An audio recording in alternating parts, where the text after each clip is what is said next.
and welcome to Sports by Compian. My name, of course, is Stephen Compian. I am joined here by my co-host Corey motherfucking Compian. How are you today, sir? Fan motherfucking tastic, Steven, Just another on day in this paradise. magnificent Tuesday. It is a lovely Tuesday, and we are getting yet another episode in here of Sports by Compian. Quite a bonus for you fans. Enjoy. And we have a very special guest here with us today. Mr. Dan Gill himself is joining us all the way from Maryland. What an absolute champion. Dan, how are you today, sir? Great. It's great to see your beautiful face. It's been a month. Absolutely. It is absolutely beautiful to see your face, and your beard's It's coming hard in to. extra strong. Oh, thank you. I try. It's hard to believe Scotland was a month ago. I know. The time flies when you're having fun or sitting around doing nothing, you know? Either way. A little bit of both. A little bit of both, but it definitely flies. Well, boys, we got a full slate of sports to talk about today, so let's hop right into it, as they say in the podcast world, because they do say that pretty often. We're going to start with a Pretty little sure. NHL talk here. Our boy Dan Gill has some actual information about us for this league, so we'll do slightly less winging it. The standings look like they're about the same as where we picked up from so what was that, Friday, Core? Either way, Yes. standings All are right, about the but same. so Dan, hard hitting question for you, bro. Why is it so varied on how many games they play? Like, I get you're going to get a couple bye weeks in here. But there's like a 4 game discrepancy between some of these teams. What's going on with that? Yeah, it just has to go with the rotation of the schedule. Sometimes you'll see like heavy play early in the season compared to others. I mean, it's going to balance out in a couple Or they all play weeks. the They same do amount? like they all play the same amount. Yeah, like Okay. I mean, some of it's arena availability dates. Arizona played like I think all the majority of their like first 2 months all on the road to open the season. It was like 17 of like 20 some games, or 25 games. It was unreal. They were trying Wow. to open a new arena, but they just played a disproportionate amount on the road. And then, yeah, like around Christmas, they take a Christmas break of about a week. So depending on how that can fall, I can throw it off too. The league starts back up tonight for games. So we'll start to see it catch back up here in a We week were or two. thrown off by how quickly they were back because we were covering them last year, and we're definitely thrown off when they immediately started up again. And whenever it is they started, we are like, "Geez, do these guys even get a break?" Especially if you go deep into the playoffs, it seems like there's not a lot of breaking happening. Yeah, I mean, and they do have their All Star break, so you'll see another stoppage there. Sometimes you'll see one during the Olympics. Whether or not the NHL is going to allow NHLers to actually play in the Olympics, sometimes they do, sometimes they don't. So if they Okay. do play in the Olympics, you see a longer break there. I believe the last Olympics they didn't allow them to do it. So there's Really, there's always a there's always a hot topic there whether or not they're going to let them go through with it. just It's worry about always in in. the CBA. I mean, the NHL, I get it. They want to protect their product, but if if the Olympics for soccer, you're not getting the top tier guys to play in the World Cup because Tottenham, Arsenal, Real Madrid are worried about these guys getting hurt. Like people aren't going to watch it. So like at the end of the day, Yep. you want your top talent over there. For sure. It's going to get the ratings. Well, especially like with the World Cup, like I guess there's no discrepancy there. The soccer clubs are like, all right, yeah, go play the World Cup. We didn't cover it last week, but I guess shout out Oh to yeah, they Messi. get It's the not an impact sports. We're not gonna go super deep into it, but shout out to Messi finally getting himself a World Cup. Good for him. But yeah, it is funny how they're fine with them going to play in the World Cup, but I guess the Olympics, they're like, come on, that's not that serious. You don't need to be involved Well, in I that. mean, it's so it's the Winter Olympics is every 4 years, so it's basically hockey's version of the World Cup, is That's what what I'm you're saying. saying. There isn't a World Cup, so basically. Yeah, I mean they have the Junior World Cups that's actually going on right now. I think it was Saturday. Sweden beat Austria 11-0, oh um, wow. which that was just shellacking. But I mean that's the closest thing to a World Cup they have is juniors, and then these guys are getting drafted and then moved up to the NHL. So I mean, And yeah, the So Olympics is their big time. if these guys like so say the NHL last year they didn't let NHL players go, what does that mean? It's just like all the minor leagues are like shoveling players in there, like we're seeing like the world's second Yeah, best out my there playing, or what? I mean, yeah, that's really what it shakes down to be. At least coming out of the U.S. or a lot of those products. They're doing the minor league teams. And then you have the KHL, the Swedish leagues, the other European leagues that some of them will allow their top tiers to go over. But when it comes to the NHL, yeah, you're going to see AHL and ECHL guys going over, or you'll see like top tier free agents go over. One guy actually had a phenomenal Olympics and got signed out of the Olympics because of the performance he put on. They Nice. So finished it's the like an back half of the XFL type season. thing. Basically. So, I mean, there's merits to it, but I think at the end of the day, people would rather see guys like Ovechkin, Crosby, McDavid playing, because that's who you're going to want to watch anyway to win it. So, Right. I think the NHL should fix that if they haven't had a plan for it already. Well, for sure. I mean, you got to let your guys go play for their national pride. I mean, come on. Yeah. Look, So I became a you TJ mentioned Oshie fan when he took Russia down, so in that 13 some round shootout. So Oh, that sounds intense. you What was it? mentioned that there are a couple European leagues. So do those guys pay as much as the NHL and they'll generally retain their players, or is it like they get shipped off to the States if they get good enough? yeah, so like they don't make as much. Honestly, what a lot of NHL teams do, like you'll get drafted over here and then you go on loan to some of those to get more playing time because like, if they know like if you're in the minor leagues here, you're not going to get a lot of playing time. They'll send you back over there to get extra playing time. There's a guy on the Caps right Go now. level up. Come back to me later. I mean, yeah, basically, it's very common to see that because minor league or hockey minors is kind of different from like baseball minors because they only have two levels, but it's an advanced two levels compared to like what you see for baseball. So they have to rely on these, other Canadian, like lower Canadian leagues, European leagues, and Russian leagues to get these guys their time in. I mean, there's one guy that's moved through two leagues already that the Caps drafted this year. So there's a rumor that we could see him by the end of the year up in Hershey or down in South Carolina, or we might not see him until next year. And he could be on a fourth line for the Caps. So you never know how it goes. Fair enough. Well, let's have a look at these standings real quick. They haven't changed much, like I said, since last time. Carolina's still at the top there with New Jersey right behind them. Pittsburgh and the Rangers trailing behind in 3 and 4. Down over in the Atlantic, Boston's still leading with Toronto and Tampa following them as well. Dallas is still over top with Winnipeg. Winnipeg may have moved up. They might have been a little lower down last time that we checked this. In Colorado as Yeah, well. they I did think they lose on were. Friday. Oh, Yeah, they're on a 2-game slide. are they? Oh yeah, look at that. You can Yeah, see the streak on the far right. Oh, yeah. Get it together over yeah, there. they dropped. They dropped to the Caps on Friday. I was there, so that was fun. And I do Saw it remember. happen. I do Saw it remember. happen. Yeah, I do remember Colorado was definitely further down on this list, but they're on a 4-game win streak, so that makes sense that they are now rallying. yeah. I mean, they're defending champs. You had to expect it. So Right, exactly. We were a little surprised to see them so low. Over there in the Pacific, we got Vegas and Los Angeles at the top, Seattle and Calgary falling behind. We'll probably see Edmonton and Calgary eventually get up here into the playoffs, right, Dan? I mean, they were in the playoffs last year. yeah. So Calgary's holding one of the two wild card spots, Minnesota being the other. So there's really only a point separating them for he gets that last wild card spot. Which, by the way, I think they play each other tomorrow night. Hmm. It is well worth the watch. Calgary Edmonton. It is always a hot game, and they go at each other. It's the Battle of Alberta. And last year they had the goalies fighting each other. Like it was Yeah. just mayhem. Well, their playoff Um, series last year was wild. It got really good. Yeah, and I mean the Caps and Rangers have the last two wild card spots in the East, and they actually play each other tonight. So a lot on the line there. Yeah, So I mean, there's some good matchups this week. for sure. I think it's well worth it. Actually, they play each other tonight. Edmonton and Calgary play each other tonight, Oh, okay. not tomorrow. I apologize. Well, going over some of the games we have tonight, we got the Bruins playing the Senators later on.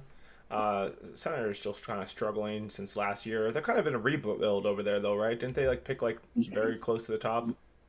Yeah, they haven't had a strong last couple years. There's a rumor that Ryan Reynolds is actually trying to buy in on the team. I think with the success of Wrexham that he's had, so the NHL is all for it. I'm sure they would love the publicity. So I'm not saying that you're gonna turn around that fast, but I think if he's proven that he will put money up with Wrexham. So Maybe it'll What go is well Ryan? for them. They're a soccer team over in England or in Oh, Wales, sorry.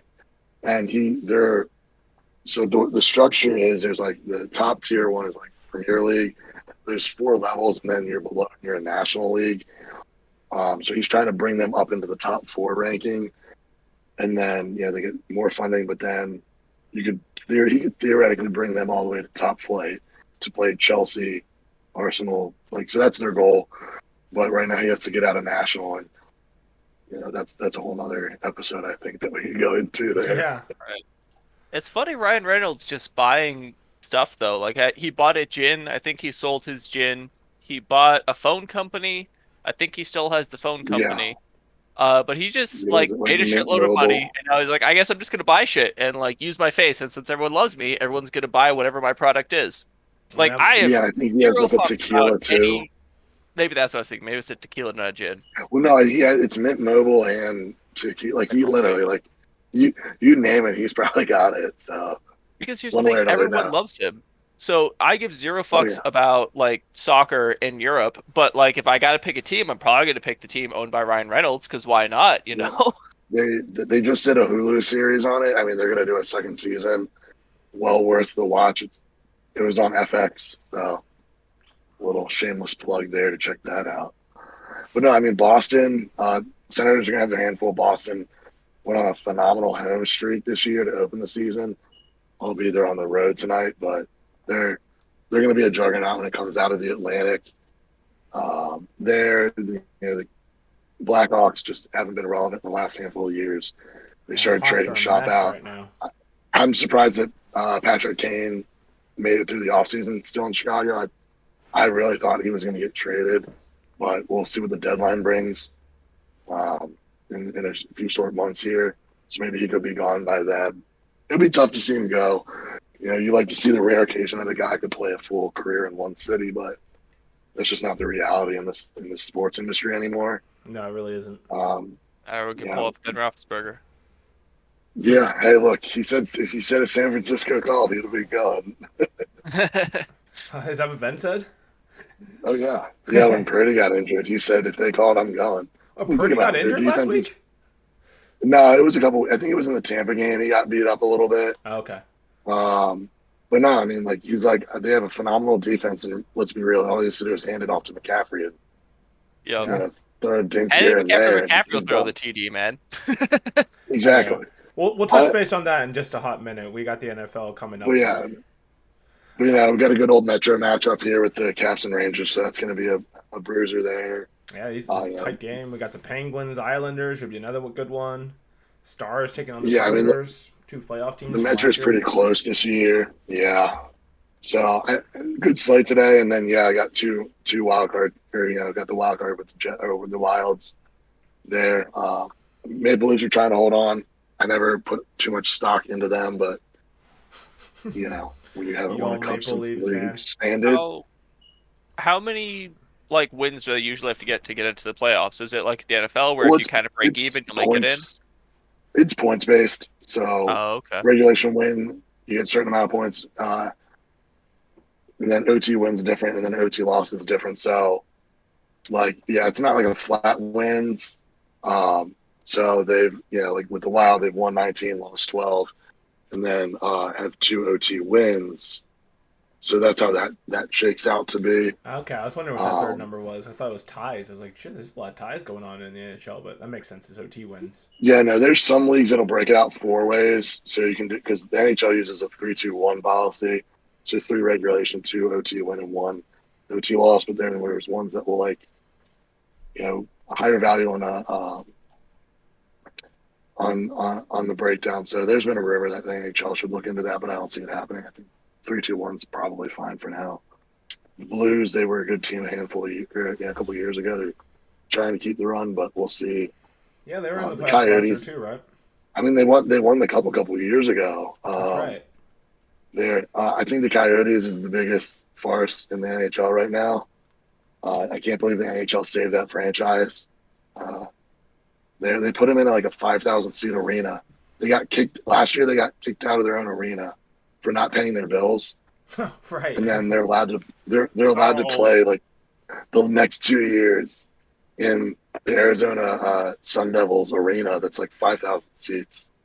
The name is cool. It is the Mullet 5,000? Arena. Yeah, it's like Oh 5,000 no. seats. It's called the Mullet Arena, so they actually hand out mullets that the fans wear. So that, that is cool. But I think that they should have not saved that franchise. They've never been a drawing commodity down there. I mean, and I know Where are they people from? that Arizona, Oh, Phoenix. Like they've been in Phoenix and Scottsdale. Like they've bounced around a little bit. Like, and I know people that have lived down there, and they're just like, yeah, like nobody goes to those games. Yeah, and I think they would be better off, being in Hartford and Quebec, just somewhere else. Like the Yeah. Hockey South. I think the Hockey South test is over, and some of them need to go because they just don't get anybody. The only reason the Florida Panthers work, because they win. But even when they win, people still don't go. But at least they're a competitive team, so it's hard to move a competitive team. That makes sense. A kind of similar situation with the Thunder. Oh, I mean the Lightning. They've Yeah. won 2 in a row. We're in the last one as well. Almost pulled off 3 in a row. So they're a Southern team, but they're quite a winning franchise. So Well, but them compared to the Panthers, like at least they get fans in regularly. Like I'll give them that. but right. also They're Florida at is like a retirement state, so you get everyone from the north that doesn't want to be in the cold moves down to Florida, so you accrue fans that know winter sports that way. Whereas yeah, Arizona, no one's going to Arizona to retire. No. yeah. I don't want Well, to be in actually, that no. I heat. think it is a pretty popular retirement destination. Isn't I it know like a couple people 80%? that go Well, out I there. don't know. I know a large percentage of their population is like over 70 or something like that. In Florida, for sure. Yeah, they're super. Yeah. It's definitely a Yeah, retirement state. And then obviously, like you were saying, Dan, we got the Oilers and the Flames going at it tonight as well. Should be another really good yeah, one. I might Sharks have to turn and that one on. Canucks should be a good one Canucks, too, yeah, that's some bottom feeders there on the Pacific. for sure. They're just at bragging rights for that point. Golden Knights. And yeah, This should be a good one. Golden Knights and Kings. That's the number 1 and 2 over there in the Pacific going against each other. Some good hockey that'll be tonight. a lot on the line. And then Sabres, they're another team that's just been struggling for years, and it's just Yeah. it's sad. It's sad, but they're never going to put much into them. Columbus, honestly, to me, has been a disappointment this year. They made some big off-season signings, and they have not panned out. It does not look 10 like it. wins, 10 wins is not what you want, Not but I ideal. mean, they still have time to bounce back.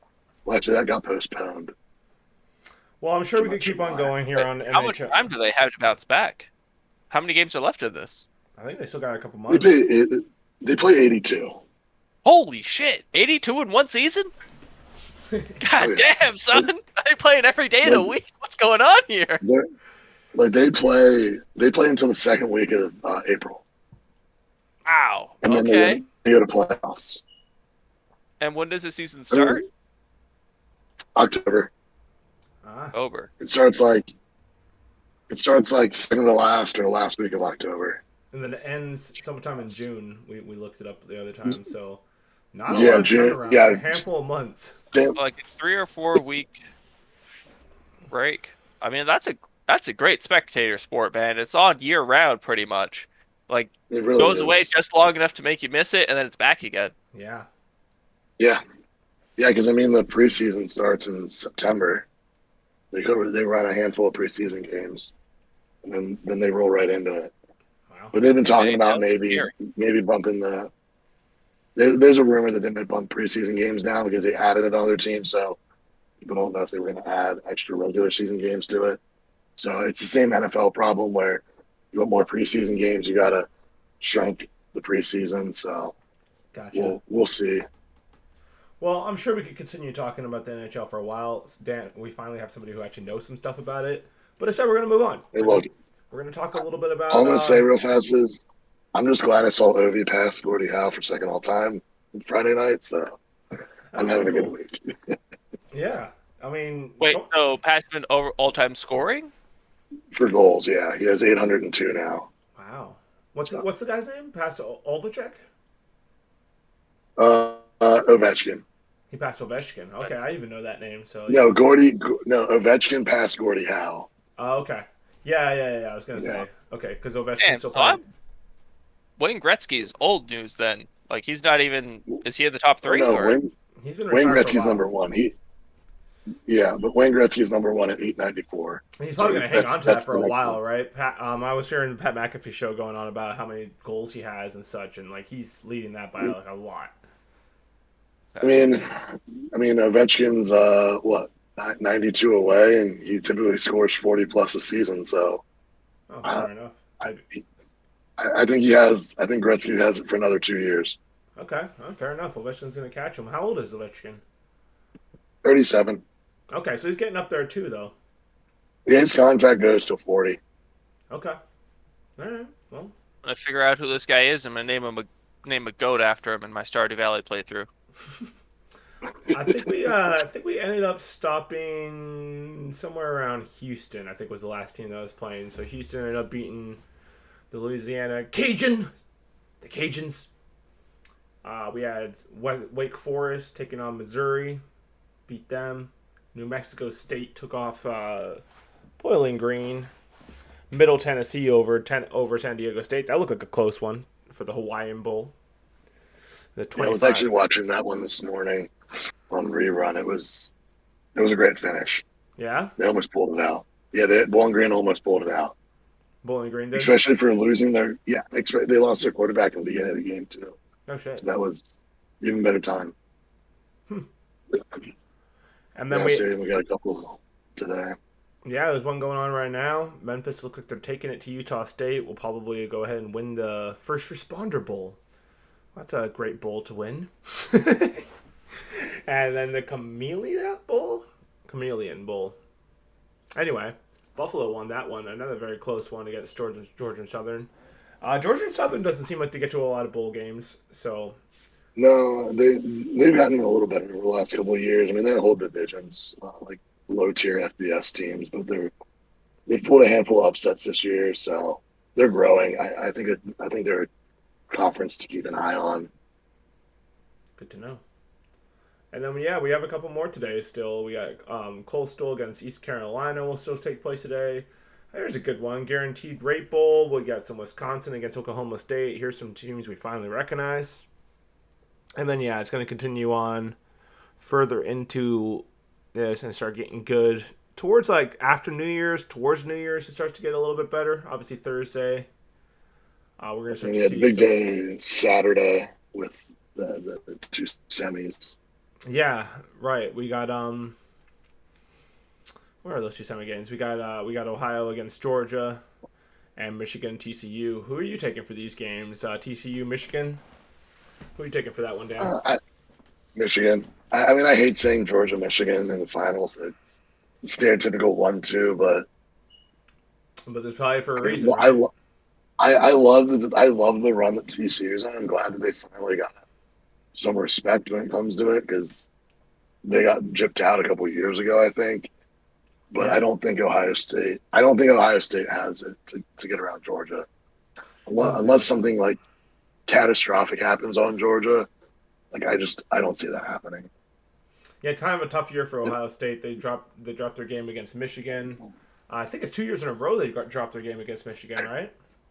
Yeah, 2 years in a row, which has not happened in a long time. Yeah, tough times over there in Ohio State. I mean, not too tough. They're number 4, and they still got a shot to get to the national championship game. But they definitely are not the dominant team as we remember them. Yeah, the lines are opening with Michigan at 7.5 and Georgia at 6.5. So see how accurate they fall. That's a pretty high. That's a pretty big line. So yeah, we'll see if TCU can pull off a little bit of something and maybe make this a little bit interesting. But I'm with you. I think it's probably going to be Michigan, Georgia. I don't think anyone's stopping Georgia. They won last year. It's looking like they may win another one. And they've been rolling right through everybody this year too. So Not surprising. they haven't had too many close games this year. And yeah, I mean Alabama's out of it. Obviously, they're playing the Sugar Bowl against Kansas State on Saturday as That made well. me so happy. Of course, everyone wants to kind of see Alabama sort of fall out of it a little bit. I mean, we've kind of just seen enough of Nick Saban winning these things. Yeah, I mean, I think the whole ranking system is just broken. Yeah. Honestly, it's a joke. I think I think they need to fix it. Well, But how? I mean, they're going to 12 teams, which is going to help some. But I was just gonna say that, my, aren't they? yeah, I think it's 2024 is when it's supposed to happen. So we'll have one more year of the top four, and then it goes to the 12. But like I don't know, I'm not a fan of all these teams piling into like three conferences. I get it's TV money, but I think if we're going to a 12 format, there's 10 conferences. I'm not saying every conference should get it, but like let's pick like maybe the top 8 conferences, and 1 through 8, you win your conference, you're in. Like that's just how it works. I think it'll prevent people from piling into these conferences. And then I'm trying to do 4 at-large bids there because, and this is where it comes from. In 2016, Wisconsin and Penn State played each other in the Big Ten title. Penn State beat Wisconsin, and Ohio State went to the playoffs. They weren't even in the conference championship game, let alone win it, and they lost to Penn State that year. That's So how weird. does Penn State, who beat Ohio State and won the Big Ten title, not get in the playoffs? But Ohio State did. That is weird. Yeah, It's because Penn State, I think, had 2 losses, but that shouldn't matter. yeah. I think the FCS or 1AA, whatever you want to call it, has a better system. Sure, North Dakota State runs that thing every year, more times than not. Yeah, They're a juggernaut. They dominated their bowl game recently, right? Yeah, I think they play on Saturday, or they might have played last week, and I didn't check. Or sorry, they actually played January 8th. But them and South Dakota State are in the finals. But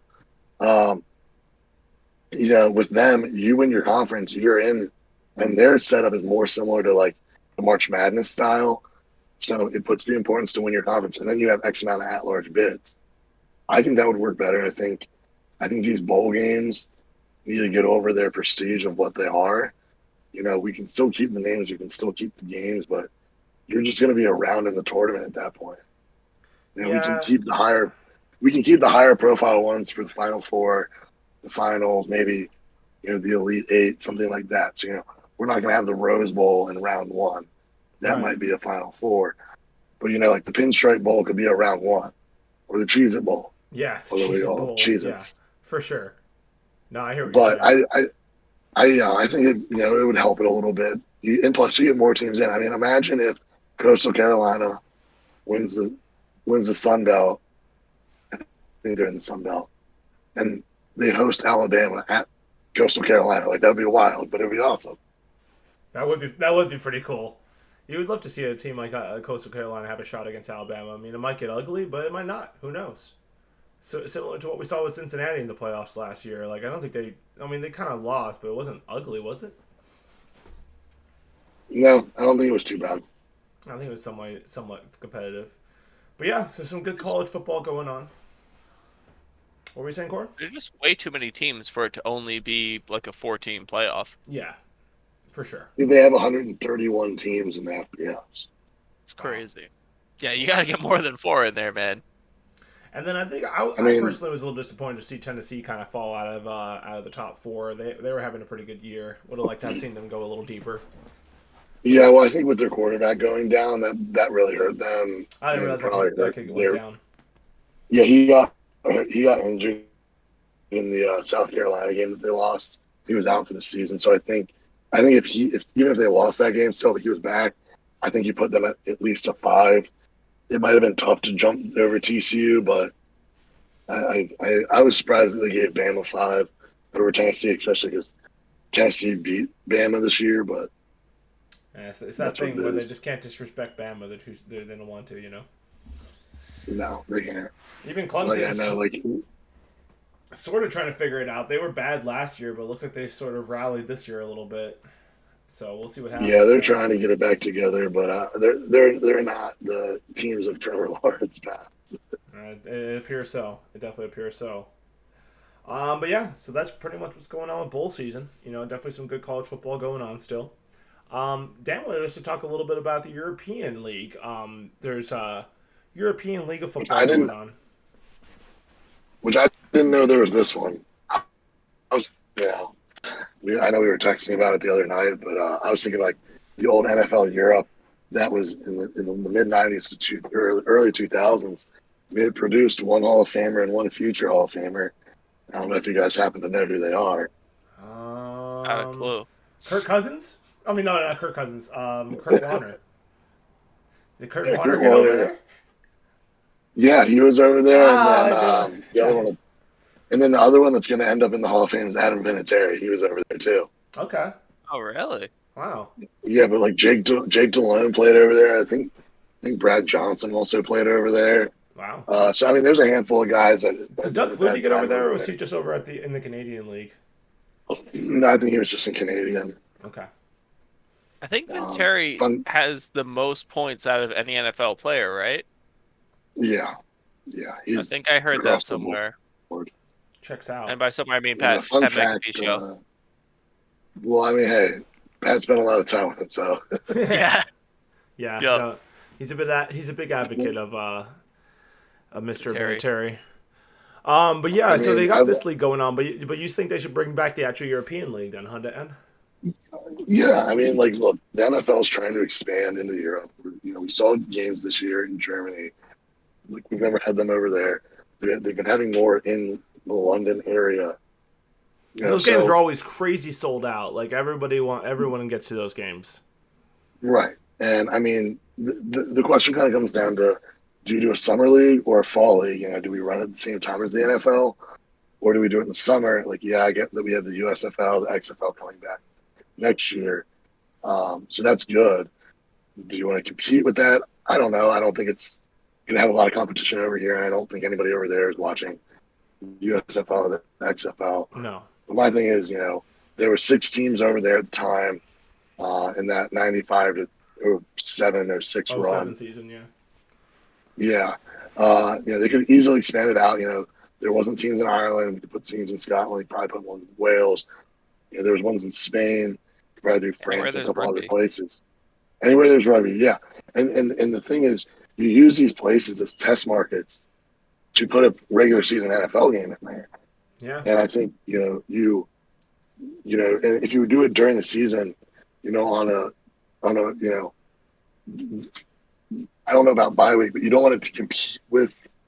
That's my only concern is if you do it during their season, you don't want it to draw away from the NFL Europe crowd to not go to their game that week. I mean, maybe you do it on a different day, but Well, just for the time difference, it's probably not going to be at the same time. Like there's between like 7 to 9 hour time difference between the States and Europe. So you're looking well, at the Monday well, night no, like football versus when, like Monday day football. yeah, well, no, I mean, like if they go, like when they go over to London, if London has a football team, you probably don't want, the Mm, Bucks and Packers playing on Saturday, and then, whatever the two London and Germany team playing each other on Sunday, because everybody's going to Right. buy tickets to the Saturday game and not Sunday. So you Yeah. don't want to, you don't want to create that competition. I think If it they makes do it in sense the, in the summer, spring league yeah, because I think it makes sense in there. You could you get the want it to be training like camp guys. yeah, like a spring league where you develop players and those players go to the NFL. So it'd be like you have the XFL or the USFL, whatever it is in the States, farming up a couple players that go into the NFL, and then you have the same thing going on in Europe because those athletic dudes in Europe, they're just not getting into football because are you going to travel to another country to maybe get into a sport when you could just play rugby or soccer or whatever you have in your backyard? But I think if Yeah, there was a league there, that would make sense. no, absolutely. And I think, you can mix it between, you can, if we have X amount of teams, you can assign, like these teams go to this one. So you do have a feeder system, but only a percentage of the roster can field, NFL signed talent, whether it's on a practice squad or whatever. And then the other half is guys that you pull maybe from this European League of Football or wherever else in that area. So you kind of get a blend of talent because let's be real, a lot of these practice squad guys don't get a lot of time during the season. Right. I'm not, or you can get some of these free agents that might not go into the XFL or USFL that might want to go over there. Who knows what the pay rate is? I would assume it's got to be comparable to the USFL and XFL. Like they're not making a ton But you're making yet, something. but they're be making something, but I think, yeah, like you said, almost every NFL, and I get it's the NFL, that's why it's selling out, but you have NFL level talent going over there and playing. I don't think it's going to be a bad draw. No, I bet it do well. It's a good point. Bring it back. Might crush this European League of Football, whatever this is, but I think it could be huge to see some more You might international football. you might be an expert by next podcast. What's that? So you might be an expert at this one by the next podcast. Could be. We might have it all the way down by then. But Well, yeah, hey, look, you got Game Pass up there. We can all stream it together. it'd be nice. It'd be nice. Because I mean, right now, like the NFL is making it so hard to see these games. So it'd be cool if they could figure out. This is Well, sort of a separate topic, but they really should figure out the licensing a little bit better, man. Well, no, did you hear about the announcement that came out the other day? Which one? It's Sunday. It's not about Sunday Ticket. Yeah, it's all going to what? It is. YouTube Live? Is that the gig? Yeah, it's going to YouTube TV. So I think that'll help. Yeah.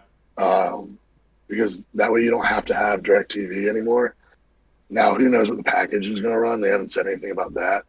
And I hope that you can buy it standalone instead of having to buy like the YouTube TV package itself and getting it as an add-on channel. If they were smart, they would let people buy strictly that package because I would. 100%. Yeah, I would. I loved having it. I had it once. It was good. I mean, the only part that kind of sucked was there was single sign-in where I have MLB TV and you can sign in as many times as you want at the same time. So it's tough to do watch parties for the NFL. Yeah. Well, so that's what's going on with the European League. They may or may not bring it back. Probably not, because the NFL doesn't like to do things smartly. Nah, just kidding. They might do it. They make money their way. Yeah. Let's see what's going on with this guy's schedule. I'm curious, what's going on with this, if it's even a thing. So this is game one. I mean, and that's so they start up. That's some of the team in the names. summer is usually when they start this. Okay, that's smart. But this is season 2022. This would have already happened. No, this is coming up. This is oh yeah, you're right. It says season 2022, which doesn't make any sense because these games haven't happened yet. Yeah. So So maybe it fell through. Scores. That's strange. Well, I wonder how they were handling COVID over there. But the interesting part is a lot of these names in here were actually some of the old NFL European names. Oh really? So like Berlin, Berlin, Barcelona, Frankfurt. Like those were actually dude. If you load up Madden like 02, 03, you can play as these guys. It was so funny. Really? That's awesome. Oh yeah, you could. Yeah, Hamburg was another one. I had a teacher in college that worked for the Hamburg Sea Devils in their final year. Well, it looks like they had a great year. Hamburg Sea Devils are cleaning up. Yeah, it looks like they had a really good year last year. So they've done 2 look at the years. So basically, they've done 2 years of this year. league. Yeah, so so they did 2021, and then this past year saw them completely dominate. Looks like their division at least. So they won one, lost one, and then went on a streak. Yeah. Yeah, looks like it. Yeah, look at their points for. Their point diff is unreal. Oh yeah, jeez. Yeah. Holy cow! And then I guess a we're all little going less to be impressive over Sea here, Devil but, fans. but nonetheless pretty impressive for the Vikings. Also doing pretty good at 10-2. And then they have a Southern Conference 2, definitely not as good. Barcelona Dragons, that's interesting over there in Spain. But that's cool. So that's a total of what, 12 teams? Pretty cool. I mean, maybe Vienna is Austria. Interesting. maybe they invest in this league. Who knows? I mean, that would make sense. Probably just invest in this league and get it going. I know they already their big advertisement on the front of their page here was they have this Alabama kid. So there's already college football players Former going over Alabama there. defensive back. There's definitely college football players going over there to play. So they must be making some money. Yeah, I mean, you see that all. So you see that with the CFL all the time too. Yeah. Yeah. It is scattered. But see, didn't you say one of the linebackers from your college went over to a European league to play in Germany, I think? Oh, yeah, that's right. Yeah, Jim Barry went over and played for a Finnish team. I think he was only there for a season, but yeah, he definitely went over there and played some ball in Finland. Dude, that'd be fucking awesome. Just go be in a European country for a year and like play For a sport sure. and get paid to do it. Absolutely. Yeah. Yeah, it'd be pretty sweet. I Even mean, if it you're not seems making like like a lot, it'd be fun. it seems like every other league's doing it now. Like basketball does it, hockey does it, obviously soccer. But it's like, why not get on the train? Why not, man? And I think that the people want to watch sports. So like, create more leagues, put more content on the TV. People will watch it. I think the real reason we need to push for it is in 2028, the Olympics will be in LA. So Oh, I don't know if you guys heard. Oh yeah, the Olympics are going to be in Los Angeles in 2028. But they made a rule that the host city is allowed to pick one sport that's not in the Olympics. So just got to get the world ready, teach them football, so we can have it in the Olympics in 2028. I mean, yeah, Football that'd be. Olympic. I would Oh, love to see an American team, man. That would be fun. Tom Brady comes out of retirement. He's like fucking 50 something at that point. He's like, I will lead America. All right, let's be honest. He's definitely not the best player in the NFL right now. I got some stuff to say about the Bucks game, but yeah, No, of course not. Well, But he do is you definitely think not the they're best gonna quarterback. fucking? Do you think the NFL is gonna let their players run off to go play in the Olympics if the NHL isn't? They're gonna be That's a good pulling point. off retired guys, I and mean, bench yeah, warmers. That's a good point. yeah, it's a valid point. Yeah, I mean, baseball has the same issue with the World Baseball Classic. They've gotten better about that, but when it's in the Olympics, they don't let them leave for the Olympics. Minor league guys do that one, Well, so fair enough. it's a common issue. Yeah, I mean, it's kind of like you got to protect your money. But I yeah, when mean, this, you can see a lot of college athletes doing it too. yeah, Like Yeah, but they yeah, I that'd could be totally can see have them not wanting to put Patrick Mahomes in harm's way in some random, Olympic game. Some fucking overzealous yeah. German guy breaks through the line and fucking absolutely murders him. That would be pretty catastrophic for the yeah. for the Chiefs. Look, we'll just put Zach Wilson back there and let him do his thing. You know what would be fun though?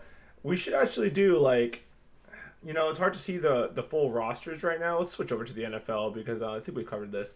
But just before we get into this NFL, I'd love to go ahead and see what you guys think about putting together an American team. What do you think we would see? So just based on these teams, we more or less know the Let's rosters. look at the Pro Bowl, dude.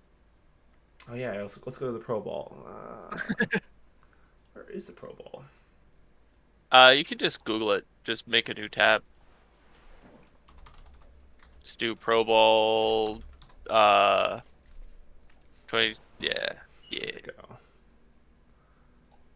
Complete roster reviewed. Oh, this is the NFC. All right, well, we'll go off the NFC first. Although they do tend to forget a lot of important people here. All right, so there's Jalen Hurts, Geno Smith, and Kirk Cousins. I think Jalen Hurts could come over from there, right? Mm-hmm. We'll take Jalen So they're putting Hurts. Kirk Cousins. We'll take Barkley. It's good to see Tony Pollard there in the Pro Bowl. Tony Good for Pollard him. made it. I was telling Steve last podcast of the like 40 whatever Pro Bowlers selected, like 23 of them came from the NFC East. And that's been a phenomenal division this year. So That can't knock so them as of for it. now, that whole division is in the playoffs. It's crazy. Oh, I know. I just need them to keep losing, but we'll get to that later. All right, and then I think we'd want Josh Allen over there for sure too. So you go Josh Diggs would Allen, make sense. Jalen Hurts, probably going to take Stephon Diggs too. Definitely Tyreek Hill. I, Not I a would Tyreek say Hill I was guy. surprised. I was surprised that Tua didn't get picked. I mean, that's a whole different conversation that we can get into later. But Corey was surprised I about that think the too. year, Brought that up the last year, week too, but would you the, take him the over year Joe he's had. Burrow? Joe That's, Burrow's kind of the bottom of the barrel of the three selected. So do you take No, that's I, the thing. yeah, it's tough. I mean, Like he's in leading the the league in so much, but the AFC have such good quarterbacks compared to the NFC. Like the NFC, I was like, really? Kirk Cousins? There's fucking no one better. And then the I mean, AFC is Geno like, oh Smith. man, if only there could have been four here. Yeah, Geno Smith also like, what are we really doing? I guess whatever. Geno Smith can yeah. be here now, I guess. But I'll admit, I'm glad he's finally having a good year. He's gotten so much grief over My his man years. broke his jaw for this, he's put in the hours. Yeah, agreed. I'm definitely happy to see Gino having a decent year. He's a hard worker. But I mean, I just started a Miami Dolphin franchise the other day, and I immediately traded for Burrow over Tua because he's better. You do you. Anyway, so yeah, we'll take Tyreek Hill for sure too. Who else we got? Xavier Howard should probably be on the America team as I would well. say Coward. Yeah. I'm not a Tyreek Hill fan, but he's arguably one of the best receivers in the NFL for sure. He's kind of a He's dick. so I don't fast. like how he was trash Douchebag. talking Mahomes as soon as he left. It's like, He man, wasn't come trash on. talking Like, him, but yeah, no, not a fan of the guy. He was kind of just saying that, like, Tua. He was just trying to build up Tua's confidence. Like, yeah, he's super accurate and stuff. I get what he was saying with that. I don't think he was trash talking him. I more so mean like the domestic. There was like he was like a domestic violence guy and all that kind of stuff, and he just seems like kind of a shitty Fun. dude. Real question is, can we Apparently, get Calvin? go ahead. So you think we can get you think we can get Calvin Johnson to come back for the Olympics? Maybe. He's probably still pretty good. You see Calvin Johnson's name there? I thought about that too. Oh, yeah. Ocho Cinco's That's what made me running think around about it. in fan control football, so those old receivers, I they mean, can still do it. T.O.'s trying to get back on too. Let's let the three of them run it. Hell yeah! If I still would beat anybody the other teams could produce. So I play football in a Costa Rican football league. One of our receivers is I think he just turned like 44 or 45 like a week or two ago, and he's still like the dude's like fucking 5'5" or something. I don't know. He's a very short dude, but he's like fast as fuck and super hard to cover. Like as a pretty respectable corner for this league, like for the Costa Rica league. I'm a respectable corner. This dude is tough to cover. Like a couple years ago, he was probably one of the best receivers in the country. Now, definitely up there. Like he's still our best receiver because our team sucks, but not not what he used to be. But it's crazy how like age doesn't slow down some of these guys. Yeah. Some guys keep trucking along. Some guys keep trucking along, man. But yeah, I would take Matthew Judon for sure on that Olympic team. Sauce Gardner's having an amazing rookie year. So, Sauce Gardner, while you guys were talking about college, I had a thought and I tried to Google it. I was like, has anyone scored on him since he's been in the NFL? And I was unable to find anyone scoring a touchdown on him. So no touchdown scored in his 1,000 and something snaps in college, and I think they've yet to score on him in the NFL. Wow. Like I think this dude's undefeated. Like obviously they That's- complete passes on him, but no touchdowns allowed. No, that's impressive. He's pretty. That's freaking crazy, good. dude. He's Like really good. he might be the best receiver or the best corner in the league right now. The Jets have certainly had an amazing draft, so good for them. Definitely would take Sauce Gardner. C.J. Mosley is still doing the damn thing. He'd be good to have on there too. Quentin Williams, another stud. Justin Yeah, Tucker. they just need to do something about their quarterback. I think they're in the right spot. Yeah, for sure. That's the Dude, biggest Mike issue. White. Mike White. Mike White. Mike White. He's the future. White Lightning. When he doesn't get folded over. I know the guy has a hard time staying on the field. I feel like this was his issue last year when he kind of burst onto the scene as well. He showed up, scored like 4 touchdowns, breaks his thumb. Although who was the guy that came in for Wilson on some Thursday night game? Some practice squad guy. I don't even know the name. The dude was a unit, like huge. When was the last time you saw a quarterback with a full sleeve? Like he's just running around over everybody. It was amazing. He was running the option a lot, right? Oh yeah. I mean, trust me, I want to see the Jags win out and get in because that would be funny. But especially because having Urban Meyer last year, what a turnaround.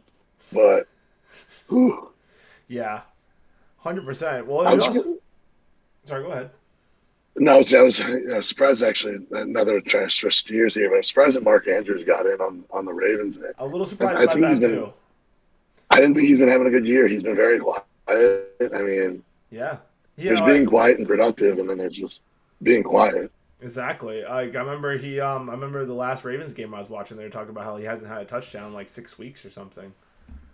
I mean, last year he was just tearing everybody away. Yeah. Well, that's the thing is the tight end position is pretty tight for talent. Slim.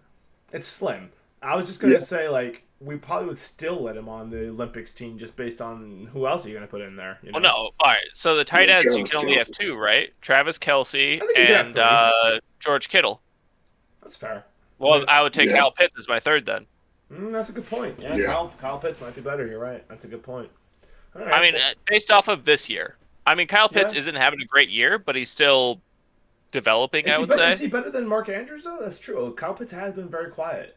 Has he really I done mean, I anything? mean Who's that throwing will to him? You know, you got what, like Ryder over there or something throwing him the ball versus like it's not like Lamar Jackson's got crazy arm talent, but He's been injured a more lot. so than Ryder. He's been really injured for a lot of the year. They've kind of have a rotating door over there at quarterback for the Ravens right Yeah. now. What's that other dude? Huntley is their Yeah, backup that gets in there. yeah, Huntley.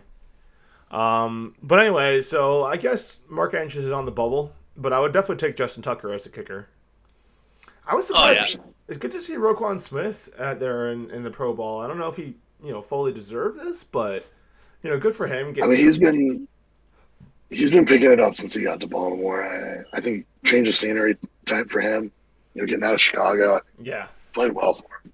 good for him. They're using him in right schemes. I think that's what it is. Well, good for him. He definitely would be someone we would consider for our amazing roster we're putting together here.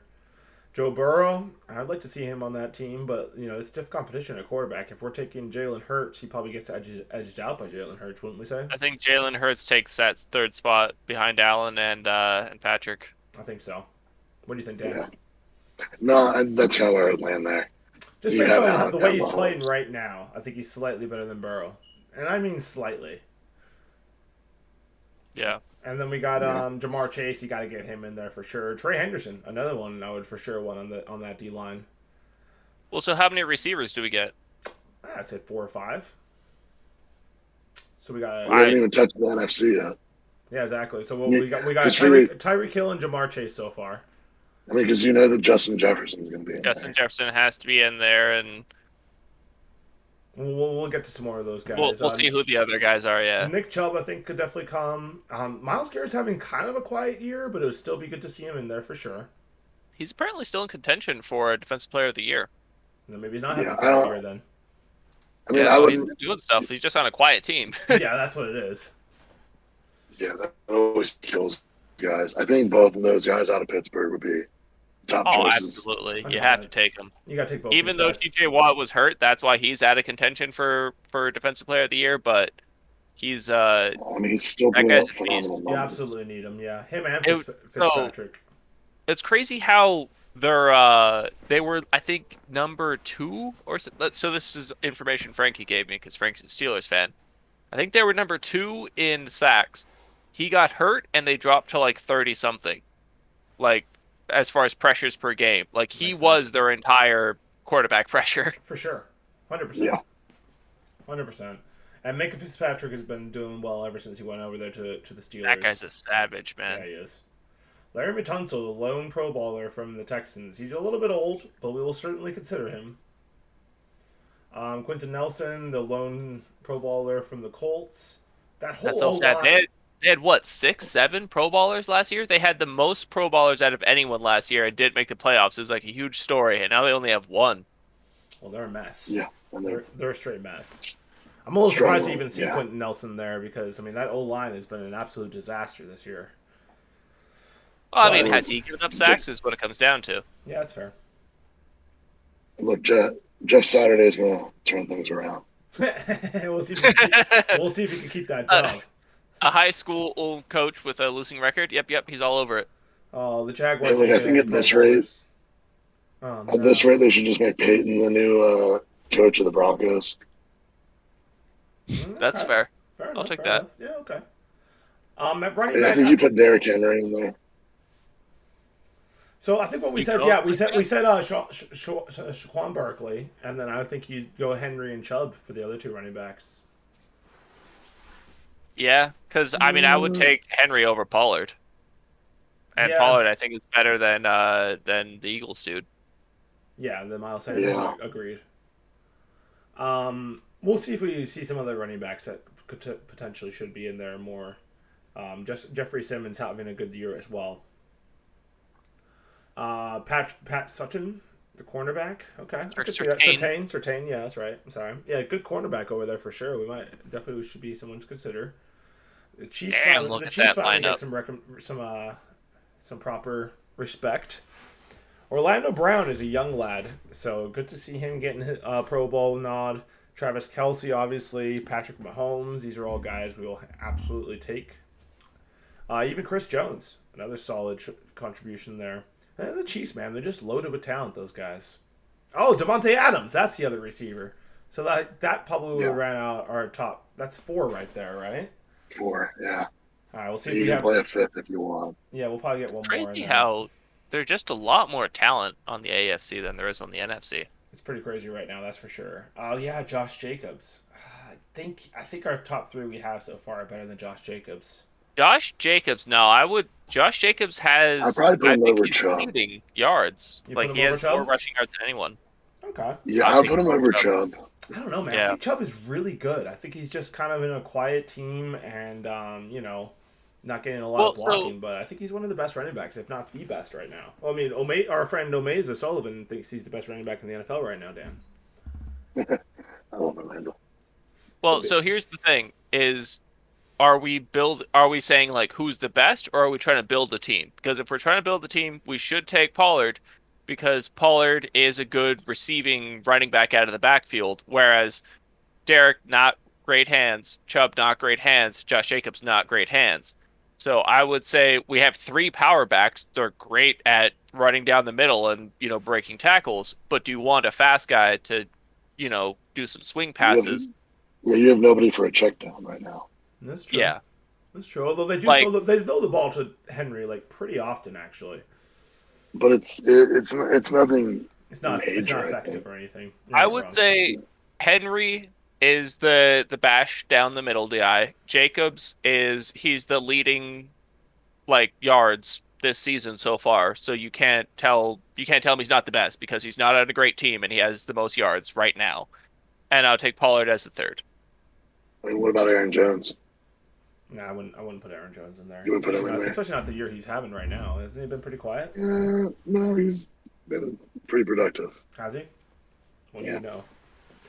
Oh Yeah, shit, I'm he's cutting been- out Saquon Barkley. Saquon Barkley's our receiving running Yeah, back. yeah, that's right. That's Sure. right. Yeah, yeah, That's yeah. fine. We got Saquon Barkley. We don't need Tony Pollard. Fair enough. Fair enough. Well, yeah. I So think then Aaron- we're saying Josh, Saquon Barkley, and Derrick Henry. Yeah, I think that's fair. And we're cutting out Nick at that point. Fair enough. Fair enough. Nick could be a nice fourth guy there on the substitute. On the bubble. But yeah, I would put Max Crosby in there if we can. We'll see how this continues, but I would try to get him in there. I would like to see Derwin James back there in the secondary. Is Khalil Mack still really doing it, or is this more of this is Khalil Mack? We got to get him into the Pro Bowl type of selection here. I feel like it's more of that. Yeah, I don't think he's. I mean, he's far beyond his time. I think. agreed. I don't think he's been super blowing up this year. Not that I've watched a lot of Chargers football, but Although, did you see the hit that Derwin James had last night and got ejected? no, Yeah, look it up. it was It's, bad. it's kind of bad. Eesh. Yeah. Although I did have a friend, I was talking with him today. He's a big Indy fan. He doesn't think he should have been ejected, though. He said 15-yard penalty, all, but he didn't think it warranted the ejection. I think He they are a actually, little- Derwin James actually blamed Nick Foles for getting ejected. He, Well, I do It's think they're a very little good too spot. giving with that ejection lately. Like, I get the NFL's.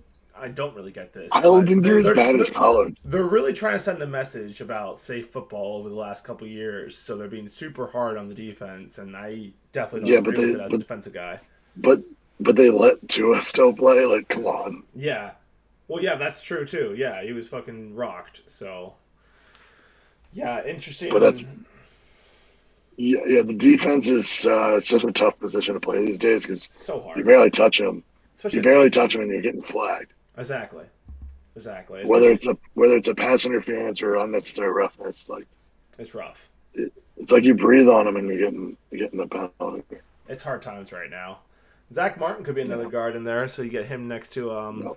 I guess we've only I really think seen. I think you put Micah Parsons in there too. 100% have to. Trayvon Diggs would be Yeah, nice take to have in Trayvon. there.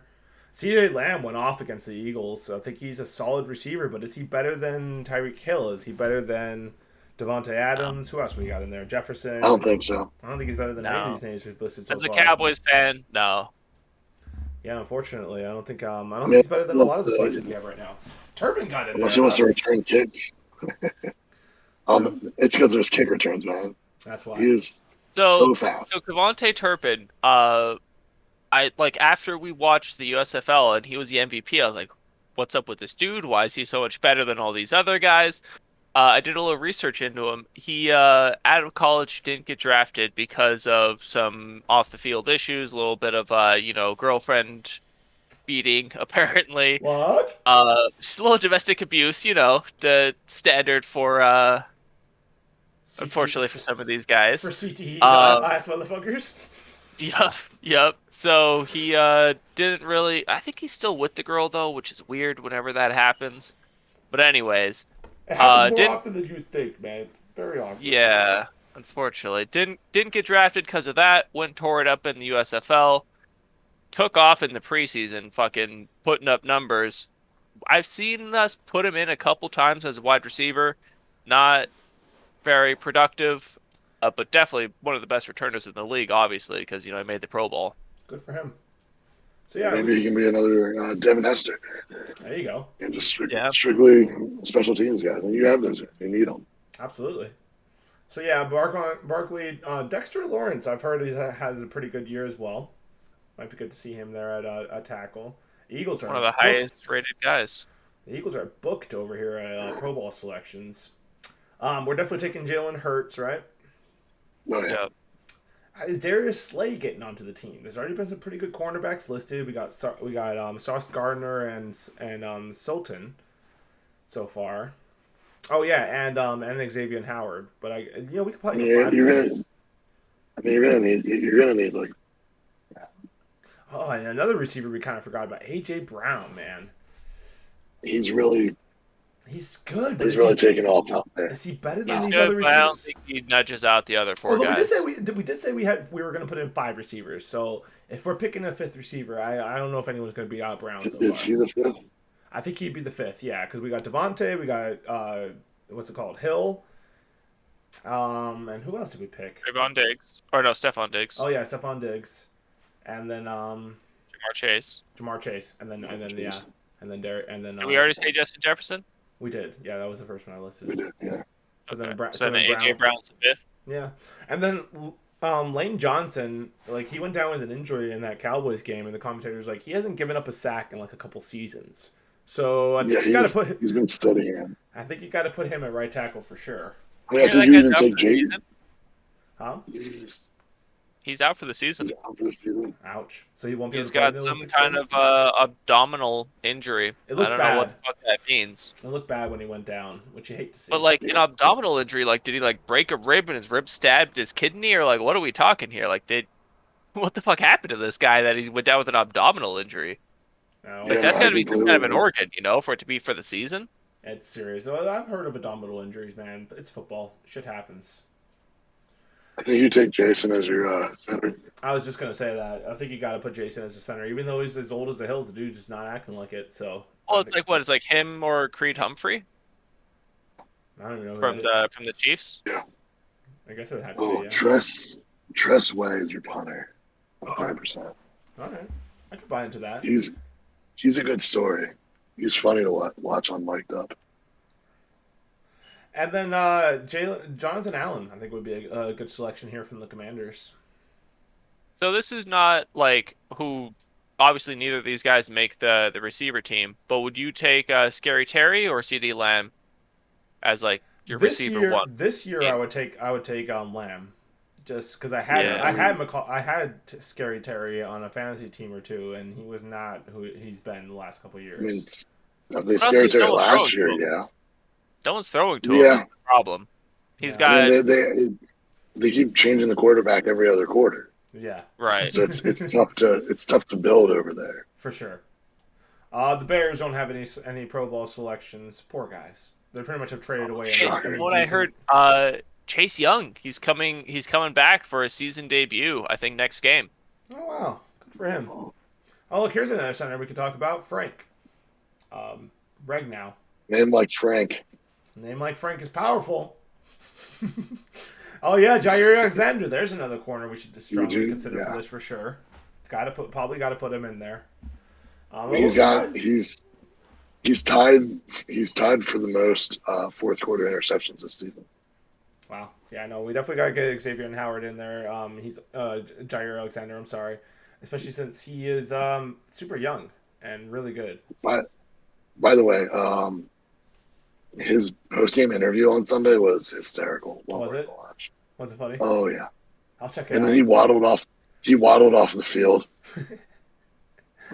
I think that's your third tight end, TJ Hutchinson. You think he's better than Hawkinson. who do we say? Mark Andrews? Yeah, he's definitely having a bet. Is he having a better year than Andrews? He's killing it over there. He had like 130 yards in the last game. Oh wow. Well, I was just he was doing well when he was on Detroit for the first half of the season, and then got And then he got bumped traded over and continued to play well. Yeah. So Like the Even first though- game, the first game in Minnesota, he dropped a touchdown, and like I think he was still finding his footing in the new lineup. But I think now he's settled in and he's doing some stuff. He's like receiver number 2 over there, which I was sad about because I was like, what? This guy's superseding Adam Thielen? I like Adam Thielen, but I mean, well, he's a tight end, but yeah, agreed. but he's being productive was what I mean. Like Yeah. he has the second most yards. Now, I wouldn't say Zadarius Smith should be on this team, but it is good to see him bouncing back and being productive over there in Minnesota after kind of falling off with the Packers. I mean, yeah, it was really just he couldn't stay healthy at the back end of last year, but the rest of his time in Green Bay, he was highly productive. And then, so I think we're taking Justin Jefferson and T.J. Hawkinson then from the Vikings. No offense to Kirk Cousins, because I did have him on my fantasy team. He's having a decent year for Kirk Cousins. Hey, look, if it's a 1 p.m. game, we might want Kirk Cousins. There you go. Yeah, we got to play at 1 p.m. If it's a primetime game, we're in trouble. Absolutely. We got to figure out when the games are. Chris Lindstorm. I have no intel on this guy. So no idea. That is a team that has fallen off. Lineman stuff. Who, the Falcons? Yeah, they've just hit shambles. Like they can't have they get fallen anything off? together They've right been now. pretty terrible the last couple of years anyway. Not that anyone. Yeah, I mean, just like doing well. No, that whole division's terrible. But I think it's just like they've been trying to make these moves to the drafts. They've traded a lot of guys away to get these picks. People just aren't panning out. No, and it's tough. Yeah, and honestly, I don't think it's Smith's fault. The coach over there, I think he's doing a good job. But it's No. like, what are you gonna do? And then the Panthers, with Brian Burns, he's a good defensive end for sure. You put him in. No, you put him in. He was one of the hottest people that were trying to get on trade, and Panthers wouldn't give him up. No, I agreed. I would definitely put Burns in there. He's been very productive for the Panthers since he got there. They drafted him, right? Yeah. Yeah, they must have. Where did Robbie Anderson end up? Whenever he's with the Arizona. He's with the Cardinals doing absolutely nothing. He's with the Cardinals. Doing absolutely nothing, dude. He went from a bad team to another bad team. Oh man, Yeah, it could be his hairstyle, but like I hate that guy's hair. I It's so hate dumb. that guy's hair, dude. It's so dumb. Like, cut your hair, sir. You look ridiculous. The best part is, despite the Panthers being terrible, they could still get in the playoffs. Oh, I know you don't want to hear that, as a Steven. Bucks fan, I'm well aware of it, Dan. But it's like it's like Robbie Anderson just Oh, you cut out there, Dan. got booted from a Oh, yeah. playoff team.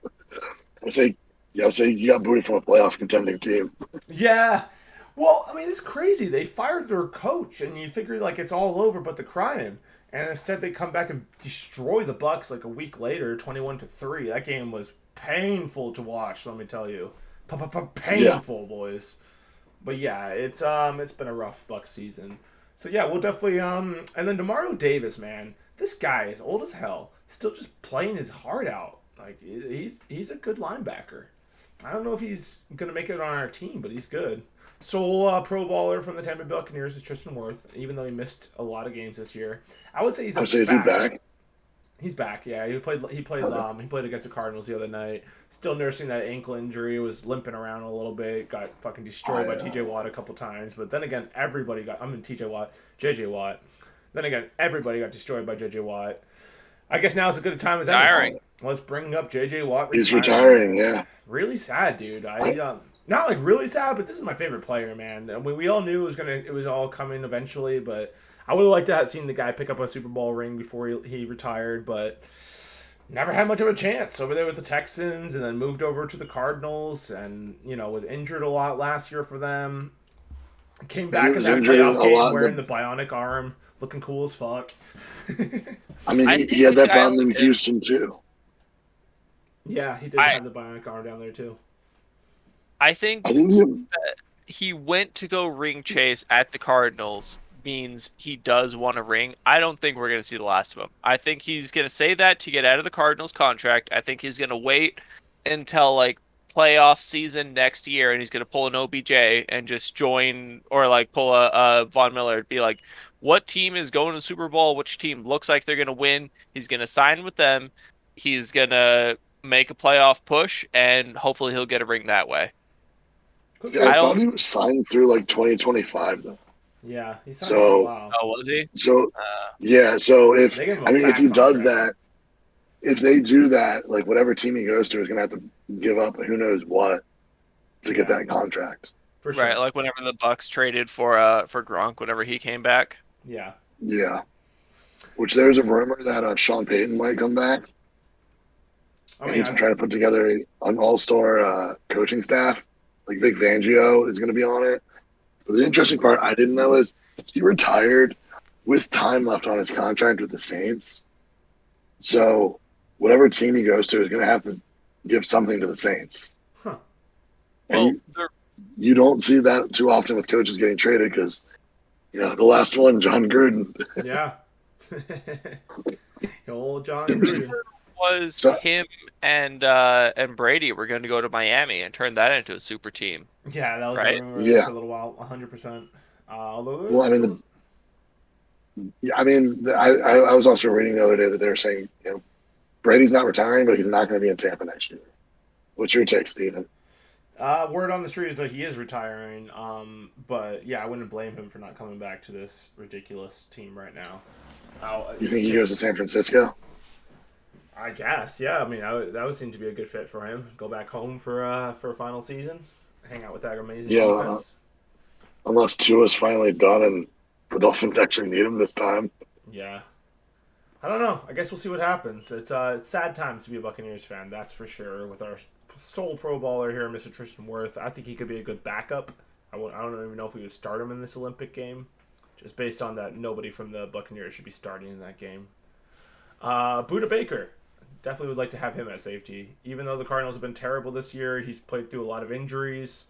Hard-hitting safety. Definitely would want to have him on our team. Is it bad that I generally can only think about him getting run down by DK Metcalf? I thought that same thing. It's terrible, but it's true. It is funny. DK Metcalf is like a robot sent from the future just to, show us what the human physique can be, though. Right. He's not human. No. Probably not. No. Meanwhile, we got Pete Carroll. We got Pete Carroll over there taking off his shirt when he walks into the facility. Yep. It's crazy. Aaron Donald, of course. You gotta get Good him in for there. Aaron Donald pushing through a just terrible team to still make the Pro Bowl. Yeah, good for him. Do you think that that's the same thing of just like we got to have Aaron Donald in the Pro Bowl, or do you think he actually? No, I think he has the numbers this year. He's been playing well. He has 5 sacks, 10 tackles for loss. That's not bad. 11 quarterback hits. Not the typical Aaron Donald season we've seen out of him, but not bad. I kind of miss the days when he was on, didn't he used to be a DN and he would just rack up sacks and then they're just sit in the middle and just do all the, just anchor our defense instead of being a superstar? I don't know. Yeah, he was definitely on the. I feel like he was on the end a little more. Like they put him out there a little more than they do now. Well, now he's a defensive tackle instead of a defensive end. He jams up the middle now, which they needed it.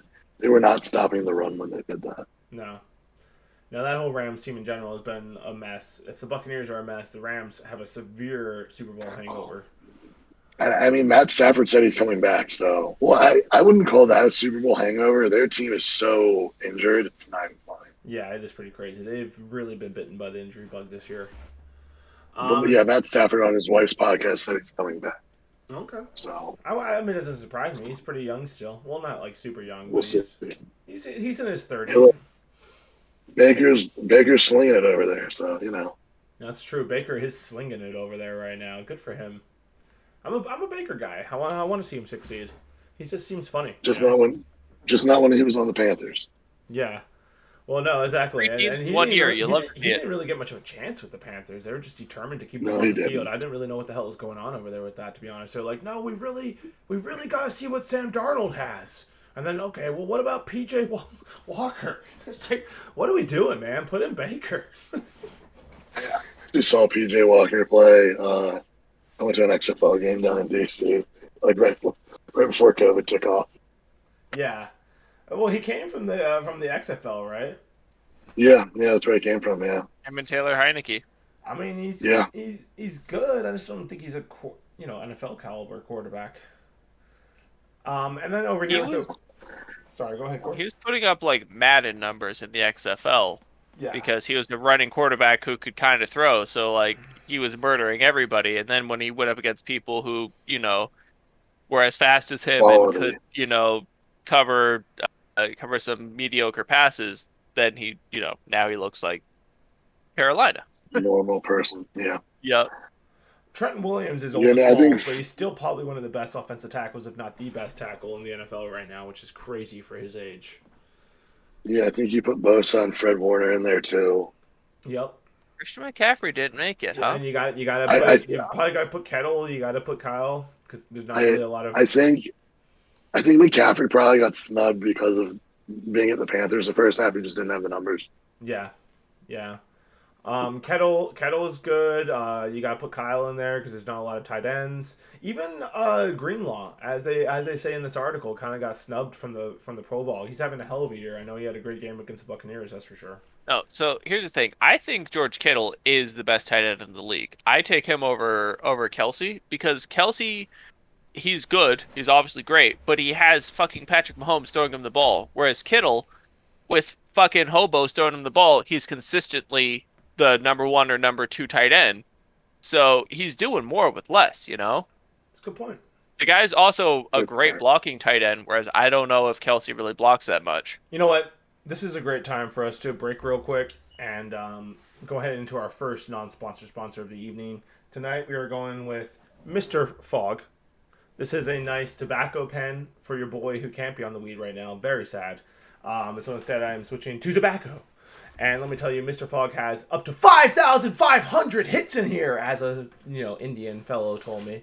And I was like, "Are you sure, Indian fellow?" Well, let me tell you, I've been hitting this for a couple days now, quite frequently, and I think there's 5,500 hits in here, guys, and not badly priced. You're gonna get your money's worth. Get some tobacco in your body, kill yourself slowly, get some cancer. It's good times. So yeah, Indian Mr. Fogg from India, or Native American India? No, like, all right, and he might not have even been Indian. He might have been Pakistani. And either way, a gentleman Not from Native American. gentleman from that area, not Native American, gentleman from Gotcha. that area told me it was the shit, and it turns out he was right.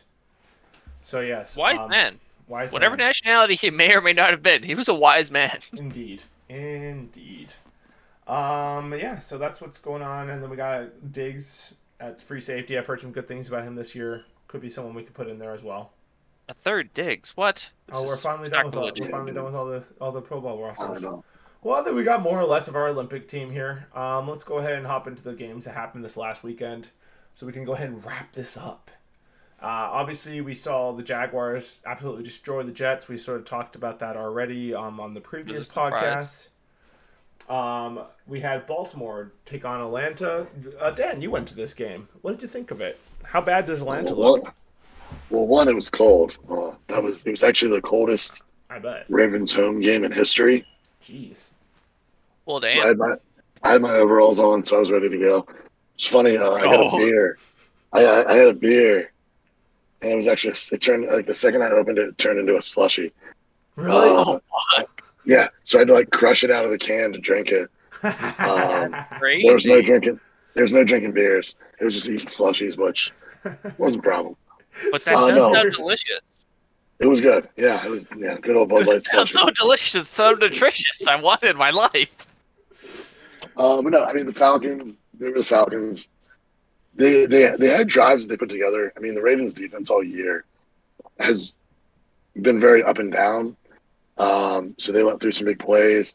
Just the Falcons couldn't take the opportunities that they gave them. I think there was at some point early in the second half that the Falcons honestly had a decent shot at making it a little closer than it was. I mean, 17-9 still a close game, but Not bad.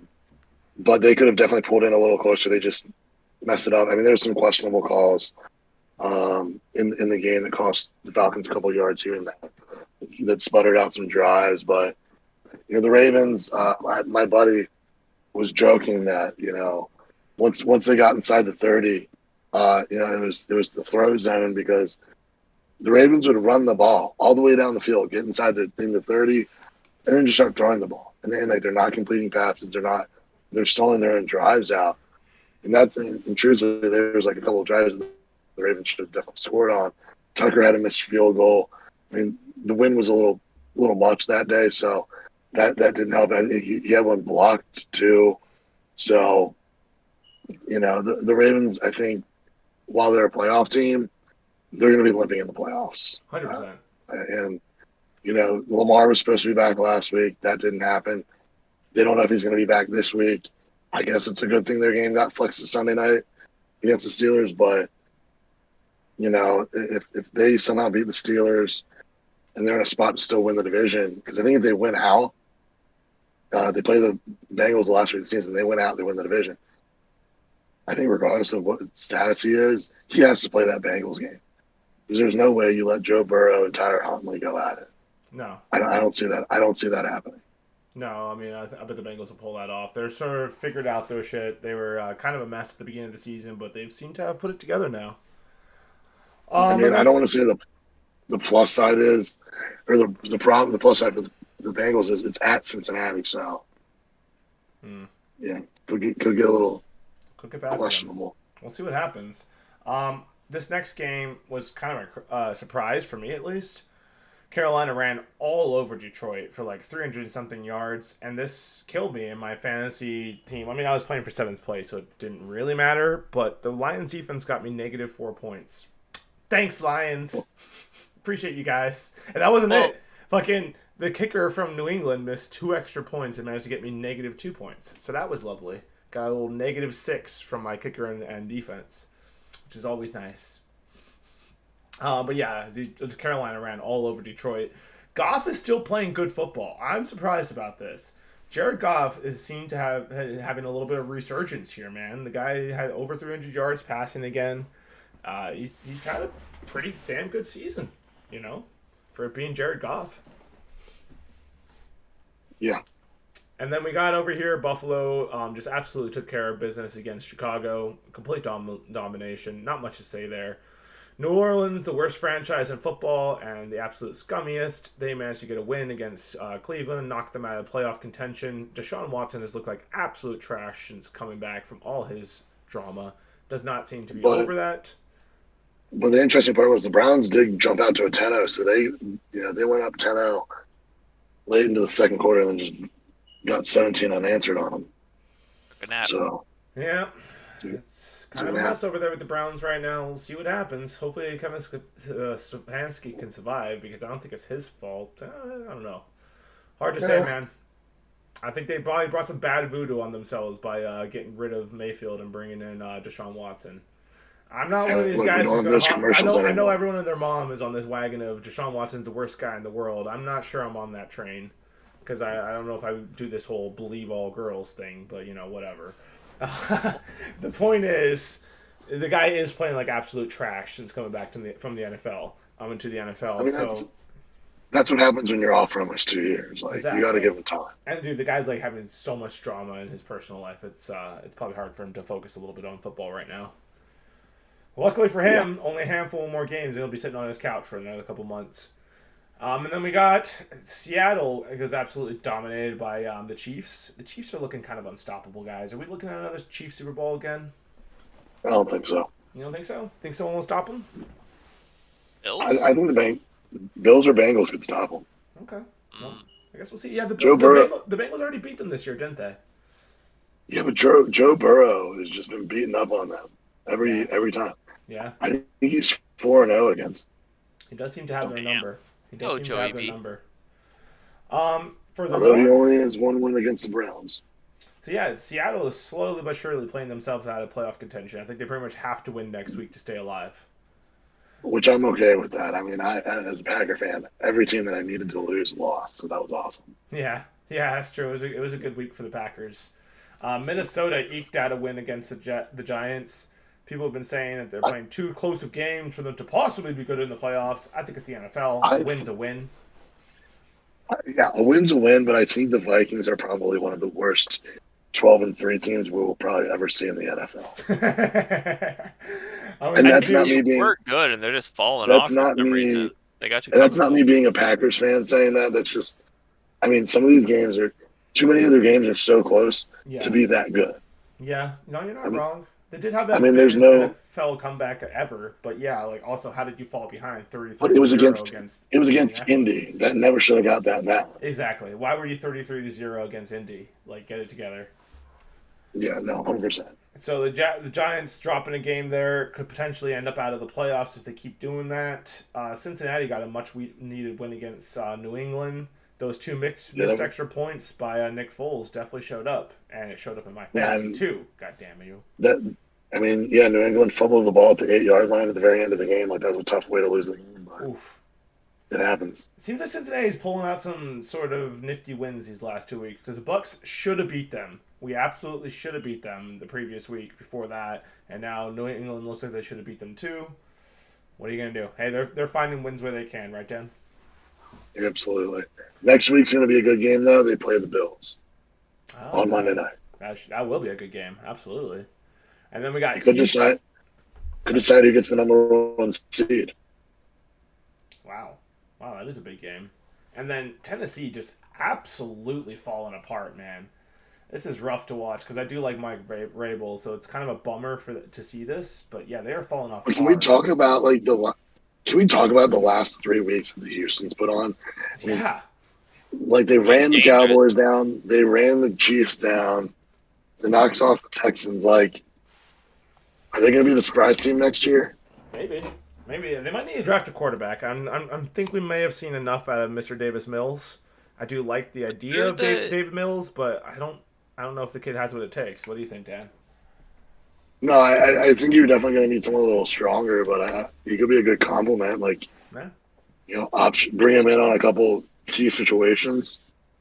them and Carolina are both like we sold off all our superstars and then we just shoved in whoever we had on the roster, and some of those roster guys were actually good and just looking for a chance. yeah, Because looks the same thing happened with Carolina. Carolina's Yeah, fighting for a playoff spot with you know an none of their intermediate head coach. It's wild.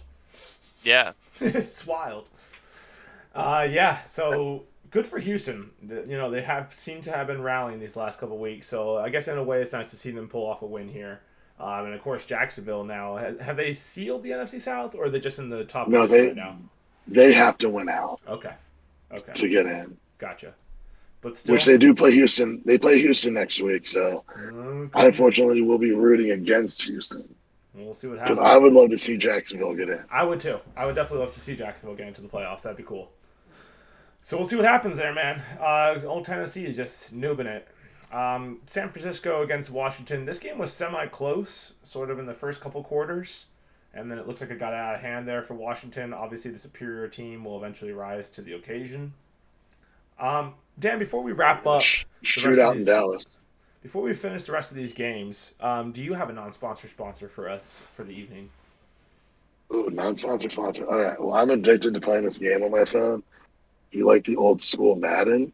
It's called Retro Bowl. It looks like the old Madden. Okay. Well worth getting it. I'm up to season like 22 on it now. Ooh. And I can't stop. I mean, like it I don't know if you can see it. No, it's not working. Maybe try to turn off the Um, background cam for just a minute. yeah, maybe. It is like 100% like old. Think like Game Boy Advance Madden. Okay. Um, Yeah, okay. Yeah, we can see where that now. Oh, yeah, yeah, yeah. it That looks does like look that. like old school stuff. I like that. So yeah, I'm like up to season like 22. That's I can't NFL stop Retro? playing it. No, just Retro Bowl. Retro Bowl. There you go, guys. And Non-sponsor sponsor for us, Retro Bowl. Download it today. you get the 99-cent version. And you can longer quarters. You can edit teams. It can get wild, but it's well worth it. Corey, we were just hearing about Retro Ball, our non-sponsor sponsor. Looks like some old school Madden that you can play on your phone. Quite lovely. I'm here for it. Some quality sports there. And then, yeah, it's an absolute shootout down in Dallas. I had the pleasure of watching this game during Christmas Eve. This was tight down to the wire. This game came. I think Gardner Minshew Did they turn it over on downs or? Yeah, they turned over on downs, and turned it he over on strited downs. through the end zone. Yeah, that's right. But man, it was close all the way to the very end, and some people were surprised by this. Not your boy. I'm a big Gardner Minshew guy. Love that mustache. Ever since he came into the league, I've been a Gardner Minshew guy. So I was happy to see him go out there and play some good football. Didn't Not so happy it was against the Cowboys, but it was still a hell of a game for him, man. The guy balled He out. always does well. I think people are going to be looking at Anytime him. he gets in there. I think people are going to be looking at him as a starter next year. Hey, maybe the Houston could go ahead and grab your boy Gardner. But could Baker end up in Houston too? True. Dude, Rush might be on the way out also. Like, a lot of backups showed that they can play football this year. True. Yeah. That's a good point. And yeah, Dak, started off the game with a pick six to a defensive lineman, Josh Sweat, I think it was, or was it something like that? Yeah. Something Sweat. Hell of a play by that D Sweat? lineman. Might No, be it might Devontae have been Sweat. John. Whatever. The guy picked off the ball. It looked pretty amazing. Stiff arms Dak and goes into the end zone and 10-0. It's looking rough to start this, but then the Cowboys sort of picked it up from there. Dak woke up and man, he was hot after that. Dude, Was it as good as the stiff arm on Mac Jones? Not as good as that one, no. We were debating that last week, whether this was Mac Jones's fault or if it was the receiver's fault. Corey's of the belief that Mac Jones made that tackle. They both fucked up. The wide receiver set him up. There was no reason to throw it to him. But if you expect a quarterback, if you expect a receiver to be able to throw the ball, you should also expect a quarterback to be able to tackle. They're both out of their element doing a thing they're not meant to be doing. So no surprise, they both fucked up, Yeah. Well, I think the players went, not to go on a tangent here, but I think the players went rogue on Belichick because there was no reason to not take that into OT. Yeah, who knows, man? That was definitely... the whole thing was very sketchy, that play, for sure. But another stiff arm for a pick six. But anyway, the Dallas picked it up after that. Ezekiel Elliott got his normal touchdown. I watched the final seconds of this game. Bullshit that we kicked that second field goal. We already had them by 3. I get that you're trying to close them out so that they can't they can't tie it with a field goal. So you do a field goal, so they have to score. Sure. But fourth and fourth and goal. Like you gotta take that because you already had the lead. You give them back the ball and. Like, I remember watching them drive down the field, and I was like, oh, shit, if they score a touchdown here, the game's over, and we're fucked. Yeah. Luckily, it all worked out. It still seemed like a bitch call to me. Hindsight's 20/20, though, dude. And if you don't take that field goal, Gardner Minshew got into field goal range, and he would have tied that. So they tie it, and you go to overtime. In which they could have lost. So, yeah. I think it was a smart move, personally. I get that you would want to see them go for it, but if they don't, yeah, then they could tie that up and take it into overtime. So I kind of think it was the right call. He did go for it like 4th and 1 in their own like 30 or 40 at one point in the game. So it wasn't like he was playing scared, like calling scared to lose or anything. But yeah, this was an intense game to watch for sure. The Cowboys got bailed out by Miles Sanders' fumble, which he hasn't fumbled much throughout the season. Yeah. Apparently has fumbled now twice in the last 2 weeks. Bummer for him, but that fumble was huge for the Cowboys. That game was pretty irrelevant. Like they're both already in the playoffs. That game was not irrelevant. Everyone's talking like the Cowboys are for sure going to be the wild card spot, but like the division is still up for grabs. Well, they clinched a wild card. Right, but the division is still up for grabs. Is what I'm saying. The Eagles would have to lose their next 2 games, and I don't see that happening. You don't see that happening. Yeah. I think everything's settled. I think the bigger part was that if the Eagles had won, they clinched their number 1 spot. Fair enough. So it gets the Vikings away from them. I think it was a bigger deal that the Eagles lost more than the Cowboys won. Yeah. That makes sense. Right. And it was also like, if Jalen Hurts is playing that game, do the Cowboys win? I don't know. Well, I mean, the Eagles. No call. But I will say it was a very intense Christmas Eve because we watched that game, which luckily, swung the Compian family way since me, Richard, and our dad are all Cowboys fans. So that was a big win for the family. And in the closing closing seconds of that game, friend of the show, Frankie, showed up to have some turkey dinner with us on Christmas Eve. Steelers fan, we watched another nail biter of the Steelers against the Raiders right after. So it was an intense Christmas Eve through and through, man. Like both games were I didn't watch that game, Corey. out of the closing What do you have to say seconds. about this? I'm going to go ahead and say it. Nibble fest that took place here between No, the I mean, Steelers I and expected that to be a little more. I watched it on and off. I mean, Pittsburgh's just still struggling with Pickett, I think. yeah. They're still learning with them. So, but their defense played well. And I think that's really what. Both defenses played well, obviously. Yeah. Oh, no, 100%. But I think the Steelers' defense this year is really what's been saving that team to be making them remotely competitive. If not, like they could definitely get out of hand. I think it'll be interesting to see what happens this week when they play Baltimore, depending on if Jackson plays or not. But I mean, the Raiders had the chances to win it. Derek Carr, I don't want to say cost them the game, but there was at least 5 passes that Derek Carr overthrew Devontae Adams when he was wide open. Yeah, what is going on with the Raiders? And they were going to be like easily 15+ yard passes, and he missed 5 of them that would have changed the tide of the game. 100%. And like, I just don't understand. The Raiders have a lot of talent, dude. How are you guys this bad? They do. They have too much talent to suck as much as they do. I mean, I think it might be time to move on from Derek Carr. Yes, agreed. I think Derek Carr has shown this year that he is not the quarterback we all. I mean, I don't know how many people thought. I kind of believed in Derek Carr semi, but after this year, he has shown that he might not be the guy. I saw this really funny meme where it's like people make fun of kids for believing in Santa, whereas there's grown ass men who still believe in Derek Carr. But yeah, it was a nibble fest. The Raiders had the lead for most of it. Really important game for the Steelers at least, because it was the Steelers' first playoff win 50 years ago. It's a 50-year anniversary of the Immaculate Catch. And that dude died like I think Franco 2 days Harris? ago as of the game. It was like Franco 3 Harris, days before, yeah. Yeah, so it was like that was a pretty big game for them. It was very intense. Frankie brought it up at least 10 times throughout that, we had to do it for Franco Harris. And I was like, yeah, man, Franco Harris, I'm signed on for this guy. So they had a big thing for it at halftime. It was all the bells and whistles for. Shout out to Franco Harris. The guy was playing well before my time. But that catch is definitely one of the things that lives on. It was 50 years ago, and it got them that playoff win, their first playoff win in franchise history. And that play lives on in NFL infamy. Like, I've seen that play multiple times. No, what's funny is it's apparently illegal. As of the rules at the time, the defender had to touch the ball before a second Steelers guy could touch it. Apparently, they did away with that rule, but as of the time, it shouldn't have been a question of did he pick it up off the floor. It should have been a question of did the Raiders player touch the ball. So like I think someone even got on there and was like, oh, the Raiders player never touched it because like it's shitty camera footage from like 50 years ago. Yeah, I always wonder about that. Like why the angle goes from like the guy batting the ball to like Franco Harris at this weird angle picking it up, and like that's the only angle they have. The TV side never panned back when the ball shot back over. So that's an end zone. That's an end zone camera that you look at that has the weird, like head-on shot. Yeah, it's 50 years ago. They had like 2 cameras, Man, those things are expensive. Yeah, dude. I mean, the NFL didn't have a lot of money back in the day, I guess.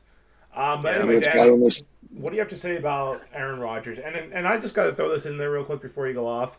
And what do you have to say about Tua happily giving you guys a win? Because that was a gift-wrapped win from Tua for Christmas. I mean, 3 straight interceptions. Oh, I love Tua.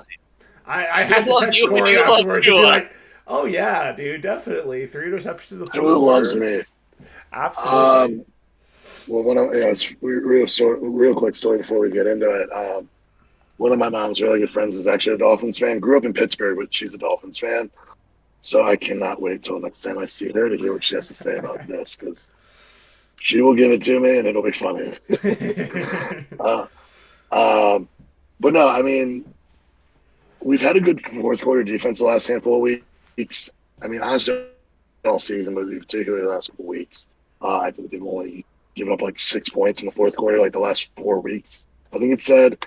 So that showed, yeah. I mean, there's the big rumor on that incomplete pass that he threw that he hit his head again.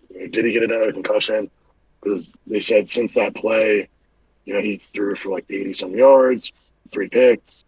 I think it was like 8 completions. So, could there have been something a little more there? Who knows? We on the Green Bay side of things, our defense looked good.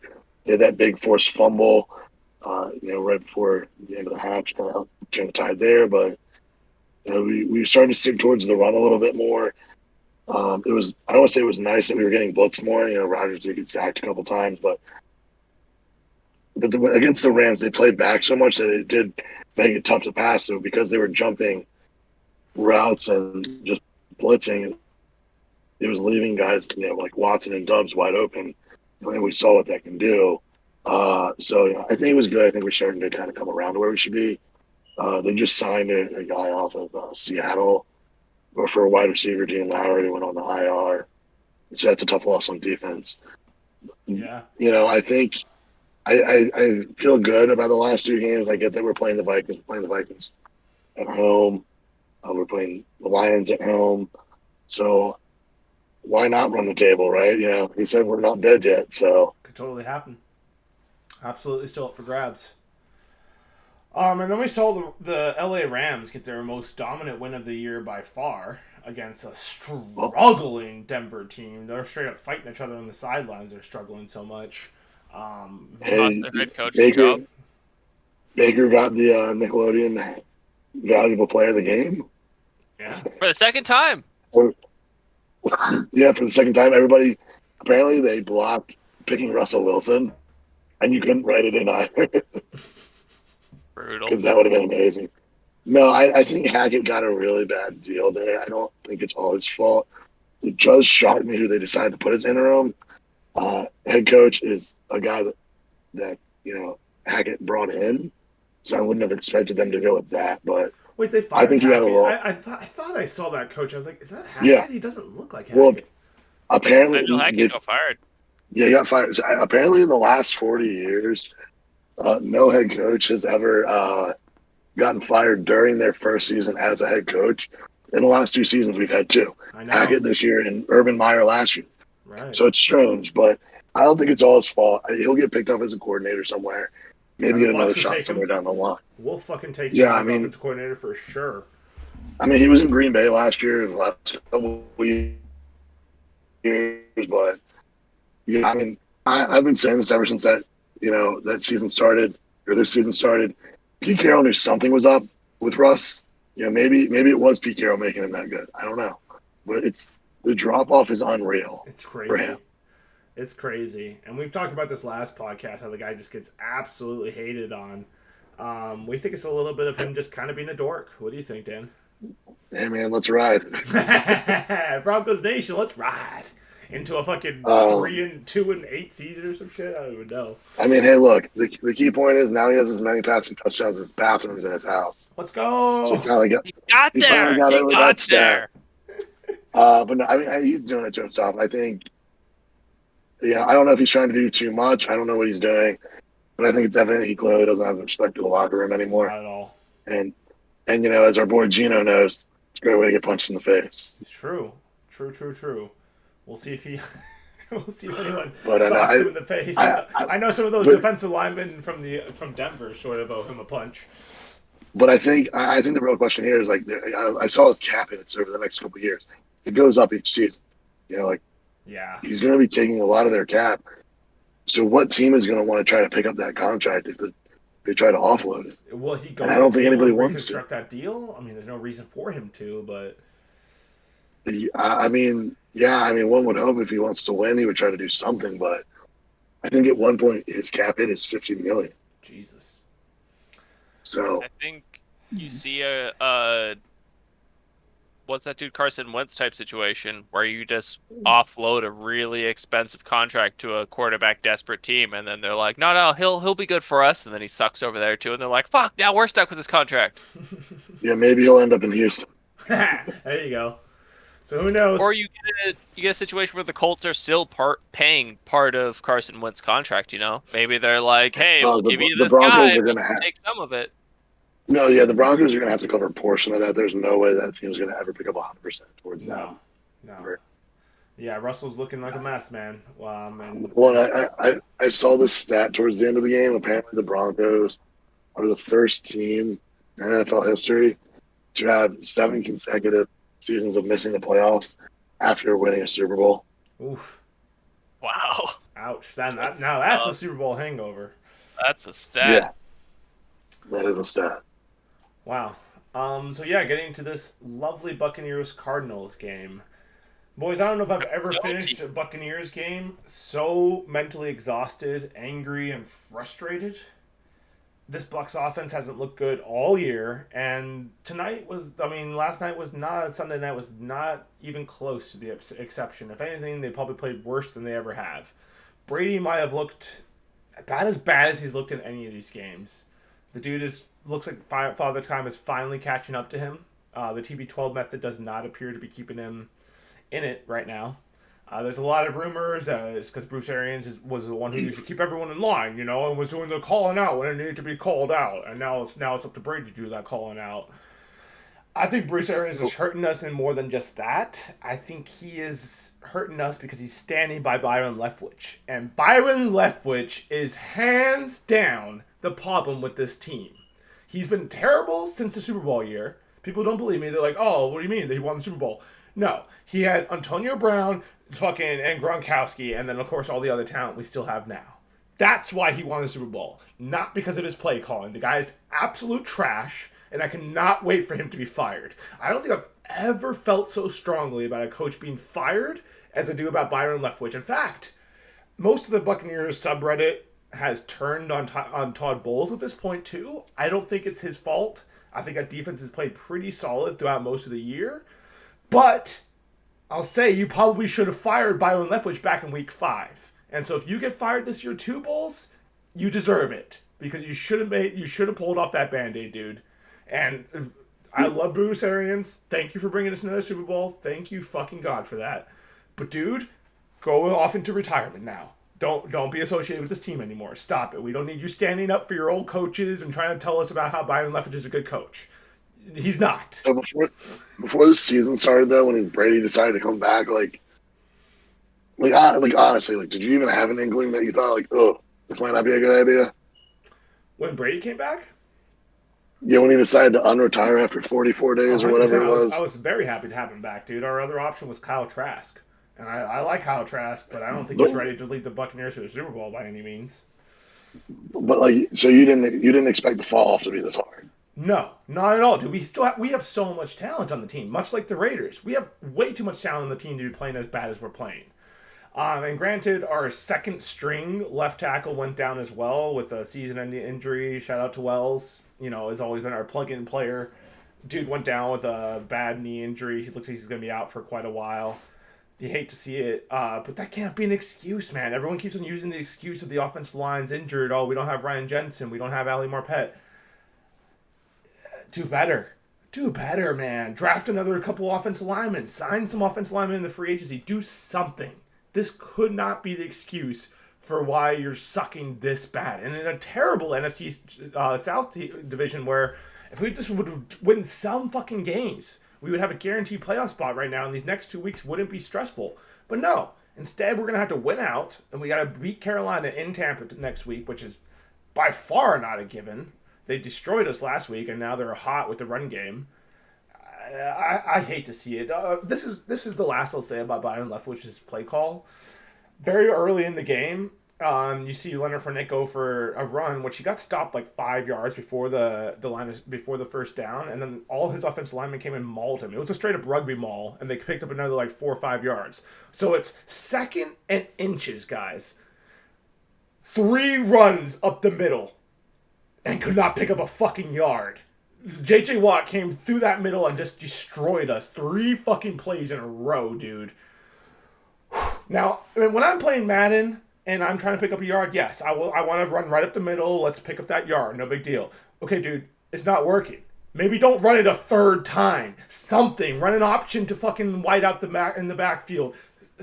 Something, dude. You're an offensive coordinator in the NFL being paid millions of dollars, And I believe I could do a better job as a Madden guy. I 100% believe I could call better plays than Byron Leftwich, dude. It's not fucking hard. His whole playbook is this. Run up the middle. Oh, shit, that didn't work. Okay, screen pass to Godwin. Oh, shit, that didn't work. Okay, incompletion to with Brady. Cool. Okay, 3 and out. Off we go. The guy's the worst fucking coach of all time. Anyway, done talking about the Bucs. They somehow managed to pull out this win against a third-string fucking quarterback. Christ, dude, if we would have lost that game, I might have had to burn down this whole house with myself inside of it. But they didn't, so your boy lives for another day. Oh my god, dude, we're fucking terrible. And then another terrible... Sorry, go ahead. So apparently Cliff is going to walk away after this year from the Cardinals. Yeah, that's the word on the street. I mean, he just signed a big extension. Why the hell would you? If they don't fire you, why the hell would you? Do you want to still deal with the Kyler Murray Kyler Murray experiment? I don't. I have already let it know on this podcast I'm not a Kyler Murray guy. And if they keep with it, then yeah, I mean, what else is choice? Like, are you going to get away with benching a guy that's getting paid that much now? No. Dude, I don't know. The Cardinals, they are also having a super disappointing season, but we were a much better team than them, and it should not have been that close. Whatever. I can't get excited about the Buccaneers again like I did last week. It was too much. It was a lot of energy exerted last week getting excited about them. They continue to suck. Hopefully we can get a win against Carolina, and then your boy's going to go see them play in Atlanta for the last game of the season. So hopefully they're still in playoff contention for that. So Brady plays, because that's the whole reason I bought the tickets, so I can see the GOAT play, even though he's probably not playing at GOAT level right now. Absolutely not playing at GOAT level right now. Had 2 costly picks. One of them he got hit as he threw, but the other one was just a bad anticipation, dude. He needs to throw that ball sooner. Sad times. Sad times. And moving on to another terrible team with sad times, Indianapolis is still looking really bad. If the Chargers find a win against them, 20-3. Lose a game. Dominating one. Did any of you guys watch that one? Yeah, I think I fell asleep at halftime, and it was like 10-3 at half. I only missed 10 more points. It doesn't look like you missed much. Nothing. All 10 points. That's half the points of the game. Are the Chargers still in playoff contention, or are they out too? Yeah, no, they have the second spot in the wild card. Oh, they do. Okay. Yeah. Dude, there's a bunch of people still in the playoffs. The AFC. The AFC has a lot of people in it too. Yeah. Well, both sides. All right. Yeah, both sides do. So yeah, it's still going to be up for the air. I forgot to bring my book up here. I had a couple quotes I was going to end this podcast with. Do you guys want to hit us with a non-sponsored sponsor? I'm going to run downstairs real quick. I just did one, so I'll let you record. All right. Oh shit! What do I have around me? All right. I don't have one present. Oh, wait, do I? Let me ask you this, Dan. What would you say is the easiest food to cook? You are a hungry boy. It's midnight. You want some food in your life. What are you gonna eat? What's your go-to? A sandwich. Sandwich. That is a good answer. But what I was fishing for is cup of noodles. Now, cup of noodles is the easiest food. It is very filling if you toss in a little bit of extra meat of some sort into your cup of noodles. I think cup of noodles is fantastic because I have a very comical story that I meant to say last podcast, but I forgot to bring it up. Instead, I gave a Viking burial send-off to my my water bottle that I had to retire. But cup of noodles, I put some meat into said cup of noodles, and then in my distracted state, put it into the microwave for 3 minutes and stumbled off. And then 2 minutes in, I realized, oh shit, I didn't put any water in that. So I took it out, added some water, put it in for another 2 minutes, came out fantastic. Because cup of noodles, you can't fuck up. Even if you forget fucking water, that shit is going to come out delicious, not very nutritious, but still delicious, and you will be full. Cup of noodles. It's there for you when you're I dumb. do love cup of noodles. Had me some last night. I didn't feel like cooking dinner, but I felt like I should get something else in my belly because I had a super, super late lunch. Your boy's just been forgetting to eat. It's ridiculous. But man, I got these sitting on my desk. Got a thing of Pop-Tarts. Hell yeah. Way to go. Yeah, let's go. Pop-Tarts. Got the cookies and cream back. Yep. You don't even have to cook those bad boys. You just eat that bitch raw. So guys, I mean, good now, but A good toasted Pop-Tart, though. Yeah, I mean, you could do either. But I always just eat them straight out the pack. I was eating one while we were, like, waiting to start the podcast earlier. As you should. As you should. Let's go. So, guys, to go ahead and end this, I thought I took off my background. Hang on. So, yeah, I'm going to go change background. Bam. So, real quick here, guys, I just wrapped up this book today. Ego is the enemy. Because it is. Let me tell you, this was a pretty good fucking book. Let me tell you, you guys should probably buy it, probably read it. Our boy Sean Williams recommended that to me, Dan.